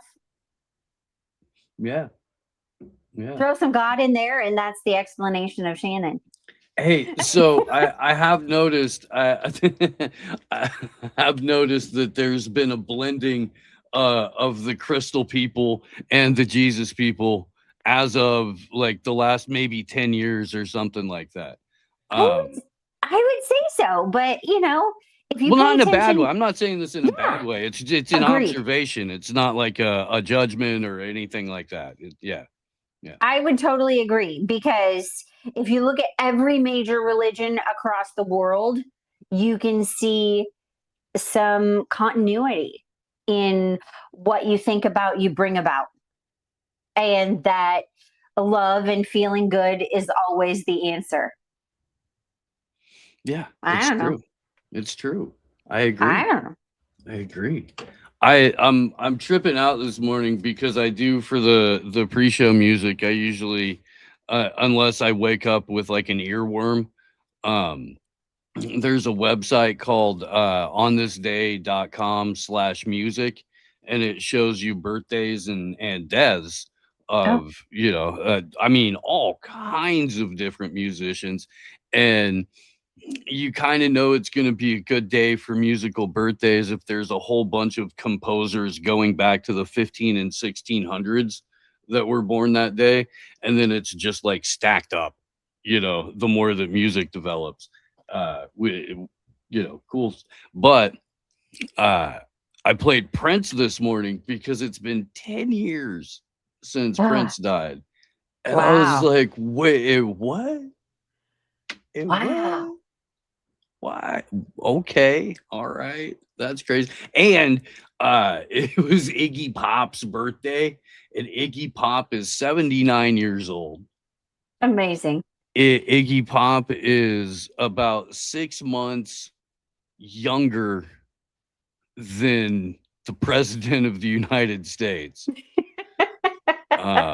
That is a weird analogy that they are nearly the same age. The president of the United States and Iggy Pop. And How Iggy much Pop weirder can you get? and Iggy Pop's like animated skeleton was apparently up on stage at Coachella over the weekend, mooning the audience. Oh my God. What else can they come up with? Oh I my mean, goodness. look, it's one thing to I'll give Iggy Pop credit. He's still up there bouncing around. There's no backing tracks. He's doing his own vocals, and that's not always something that works out for musicians that are that particular age, especially if they're the ones where you can just tell that they sold their soul to the devil in order to get the fame. Because really, I mean, sure, man, you might have had a decent singing voice for hair metal cock rock back in the 80s, but literally so did everybody else who was a standout in choir. And maybe that's why you spent your entire career prancing around in tights on stage. I don't know. But I do know there's a huge difference between what Iggy Pop is doing and what David Lee Roth is doing. Well, yeah. Have you seen this guy lately, Shannon? No, I'm scared of what you're going to show me. Well, he's up there with a classical guitar, which is interesting because he was just a singer. But anyway. Get it to sound right for you. Can you hear my guitar out there? All right, you hear that?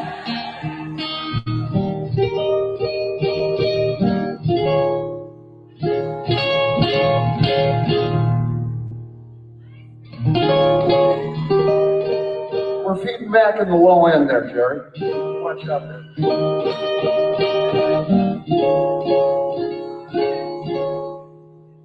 You hear that? Got that?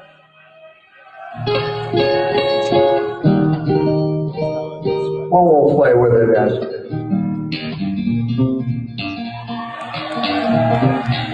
Well, now sometimes you baby need something to keep you cool.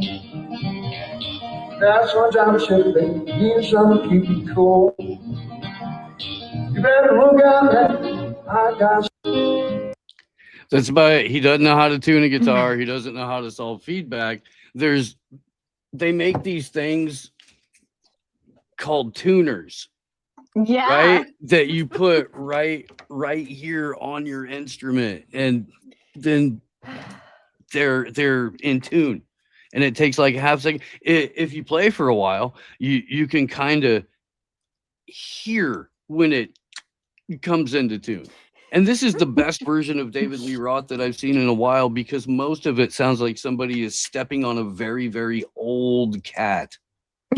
I think that's the best analogy, because that's what I think of what's going on with that right now. I mean, that is you signed your soul over to the devil for the fame, and devil says you retire when I say you retire, and not when you are done. And there's so many people that are, I mean, look, if you still have the drive for it, I understand. You know. Yeah. But he probably smoked or injected or whatever 90% of his money. So he's still probably got to be doing things to get to do all the things that he wants to do. Right? The Grateful Dead's bass player got 2 liver transplants. Ooh. You know how, okay, number one, you know how hard it is for most people to obtain a liver transplant, let alone get 2? Yeah, Well, that's a yeah, there's some connections going on there, I'm guessing. Mhm. Or some foreign country liver workarounds somehow. Yeah. Yeah, no, you're going to you've decided that, you know, Turkey was a great place for your liver transplant. Um, Oh, that's so sad. It's Yeah. so sad. Well, you want to drop the giveaway link in there and Let's let do that. everybody see if they can enter to win 1/8 of a beef. I added some new different things in there. I was so thankful for the response that we got last Thursday. Your customers, your viewers are absolutely amazing. And It's true. obviously, you saw me in tears. And it is life-changing and world-changing, because we don't have to live with a new liver in Turkey. We can just eat good, healthy beef and find a way to know our rancher. Whether you live in California or you live in Iowa, I can still be your rancher. I can still ship you beef and It's feed your true. family. And beef sticks are easy to ship. Heck yeah. Heck yeah. Because snacks are important. And we put the coffee drop in there in the bottom of that webpage. I updated it a little bit too. That way, no matter what's going on, we want to Look make at sure that. we say thank you to you guys. Heck yeah. Shannon sending us beef sticks. Yes. I've been told that a beef stick and a Bloody Mary is the best stir stick ever. All right. You know, I'm one of those people that if you're going to get a drink like that and it has all the snacks, I want that to be my supper too. Back in the day, we made moonshine, Uh-oh. and and it came out at 188 proof. And so we'd take like oak chips and a ground up vanilla bean and throw it in the bottom of the jug, and as it was dripping, you know, it would hit that and open up everything in it, and then we'd let that sit for a while, and you know, it sort of marinate.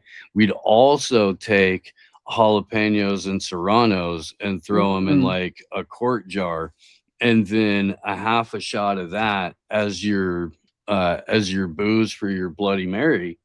Yeah. Makes it a whole different experience. And we would just use crispy bacon as the stir stick. Heck yeah. That sounds Uh, perfect. But I like the idea of the beef stick for that too. You You could know- what? Well, no, I'm just saying I'm not saying we're gonna do the Bloody Moonies. I'm not gonna go out and buy a still right now. Well, today.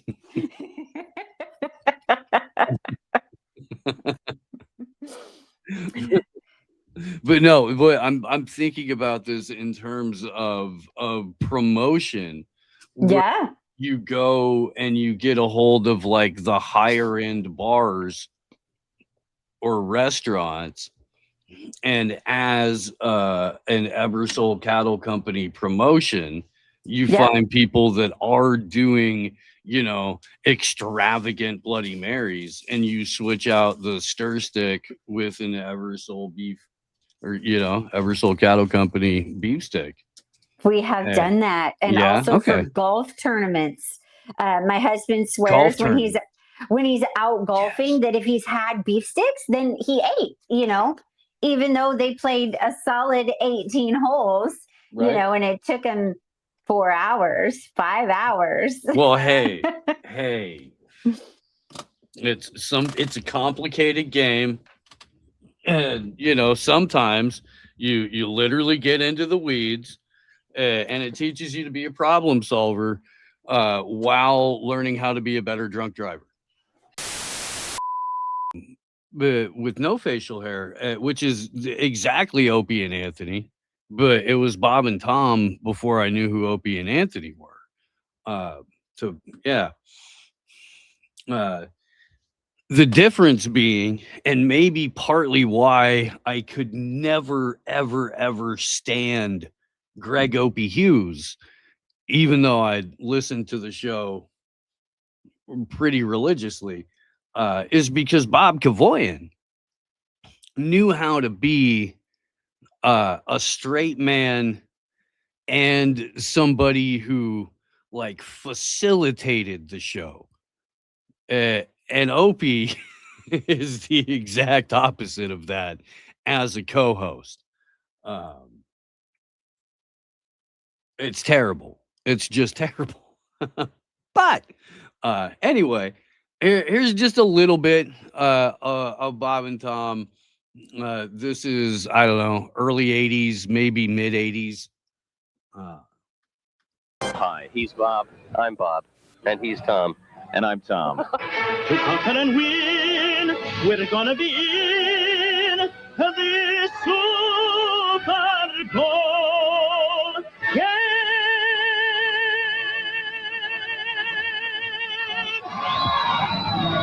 Incredible. Ladies and gentlemen, Q95 with Luciano Gaspacho in praise of the Indianapolis Colts. In a great praise. Phenomenal. Here's to a big Super Bowl win this next year. We hope that you get to sing the national anthem at the Indy 500 next year, Luciano. Big a star like me, how are they going to refuse? Clouds and 66 degrees. Bob, interesting news item here. What is it, Tom? San Francisco's gay Jewish congregation, Shah Ar-Zahav, has dedicated its new synagogue. This is true, with 2 members engaging in the ceremonial blowing of the ram's horn. Oh, Bruce! Where's that damn ram? Blowing the ram, I guess. I guess. Only in San Francisco. Something new and exciting. Bob, a lot of celebrities were in town for the Indianapolis 500, which of course took place yesterday, including a guy from the National Association of Broadcasters who has honored us by stopping by our show this morning. Of course, I'm talking about Mr. Ralph Bonarama. Hey guys, I just want to let you know that I really respect what you're doing. I think it's a shame that more kids can't go watch your show. Oh, it's on radio. Well, never mind, man. I mean, wonder about the Hoosier Dome, they call it. Now, when the Colts moved here, they were considering changing their names to the Trojans. Then we were going to rename this place the Condome. By God, you can listen to In Minot. You can. To KIZZFM. Kiz. Kiz. Lucky that doesn't start with a J. Stop it! That'd be one hell of a radio station. Stop it. We'll be coming right back. It's new wax off. Remove old wax and give your car a high gloss shine with wax off. Just jerk off the top and spray a smidgen on your vehicle and apply with vigorous up and down motions. Dr. Ruth, he kept undressing me with his eyes. Dr. Ruth, can I get pregnant when a man undresses me with his eyes? Only if he's cockeyed. That's what I grew up listening to. Lots and lots of that, and this is the first place I got introduced to the concept of radio guys bringing in comedians to do bits. It's where I got introduced to Todd Snyder for the first time. Because they would do the same thing with music. It's my fucking morning radio. The comics and musicians coming in, fucking NASCAR drivers, actors, all kinds of shit. So the exact same format that Stern used or O&A used, I learned it through Bob and Tom. Frank Caliendo. That's the first place I ever heard Frank Caliendo. I don't know if you're familiar. He was on Mad TV.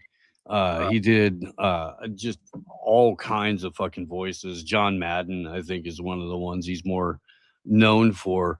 It's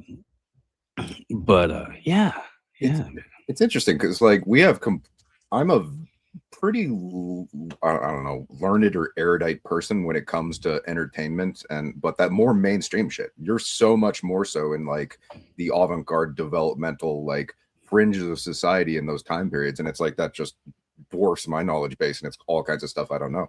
So I wasn't exposed to them. I don't know the various different offshoots that they brought in and the cultural kind of like emergence from a grassroots. But that's really cool that, it's like, sorry for the loss, but at the same time, it's great that they were able to have a positive influence on enough people to be able to encourage the passing of the torch. So yeah. Oh yeah. And I mean, they were they got to be like, nationally syndicated and shit like that. And I mean, they, I think the show they do now is aired through NBC. Oh, okay, yeah. Well, no, it's so interesting. Like we can go through life just having no idea about really profoundly influential things, and then like, yeah. Well, it's there's lots of I think everybody starts out being exposed mostly to mainstream shit, and then when you develop an interest in it, then you dig a little bit deeper into it, and you have a knowledge of film that I'll just shut up, like, yeah, because it's what you do, so it's I'm so far out of my element, I don't belong in the conversation as far as that goes. Unless it's soundtracks, then you might do all right. Right. Well, I have a decent eye. I can line up a shot. I take good pictures, but except when it comes to like having a microphone in front of your face with the lighting that's dim and being in a corner. It's not dim. It's bright as fucking here. It's bright as fucking here. Yeah, but we can't see your face because of the hat combined with the microphone. So and then there's like there's okay. There's the reflection in the eyeballs, and then there's a light. Yeah. You just need to hear me. You don't need to see me. It's all right. It's all right. Right. This on the eyeballs, and then like I have a lightsaber over there. And just be like, which was that? The Next Generation? Was that version of Star Trek? I don't know, man. These are stupid props for the movie that I'm still making. Like I'm surrounded by like weird props, and it's going well in the sense of like it's hilarious, but it takes forever. Reading Rainbow on the flight deck. Yeah, no, how is that going? What stage of madness is the editing process in? No, I don't watch porn. What are you talking about? I stopped watching porn a while ago. Thanks, Mariah. Interesting interjection. As far as I think that's what she associates the glasses with. Okay, well, whatever Because you're into, like Cyclops cosplay has nothing to do with anything going on in this conversation. But like, There's yeah, Mariah's, all of her Burning Man friends have those VR porn headsets. So that's probably what she associates that with. yeah, okay. No, so like it takes a really fucking long time. This is basically like half a feature film. So it's gonna end up being like 9 months or more overall. I have like most of it shot at this point, but I have to do like practical effects and like just a lot of work. A lot. So yeah, it's one of those things where when it eventually drops, it'll be a really great time in the build up. It'll kind of just be this thing going on in the background. I did release more clips. I put up one with Scott. So if you haven't seen the YouTube channel, that's a little bit more of the footage from the Third Eye Carnival that we had in Tennessee. And I showed that I was on Grand Theft World this week, premiering it to him there. So those are little things that I'm trying to like put out there in the meantime so that it isn't just a long stretch of like 9 months of me putting out nothing in the public eye, because people don't understand that you're working the entire time. They think that you're just a lazy fuck who isn't doing anything. It's like, no, mother, it's like, yeah. So that's the situation with all that for updates. Yeah.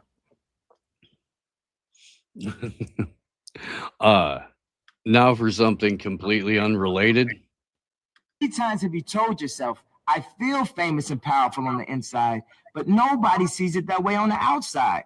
Now you can unleash the superstar inside you with Be Kanye. Fast-acting Kanye tablets transform anyone into Kanye West. Step 1, sign the waiver agreement form. Step 2, drink the delicious Be Kanye. Step 3, prepare yourself for life-changing levels of global celebrity.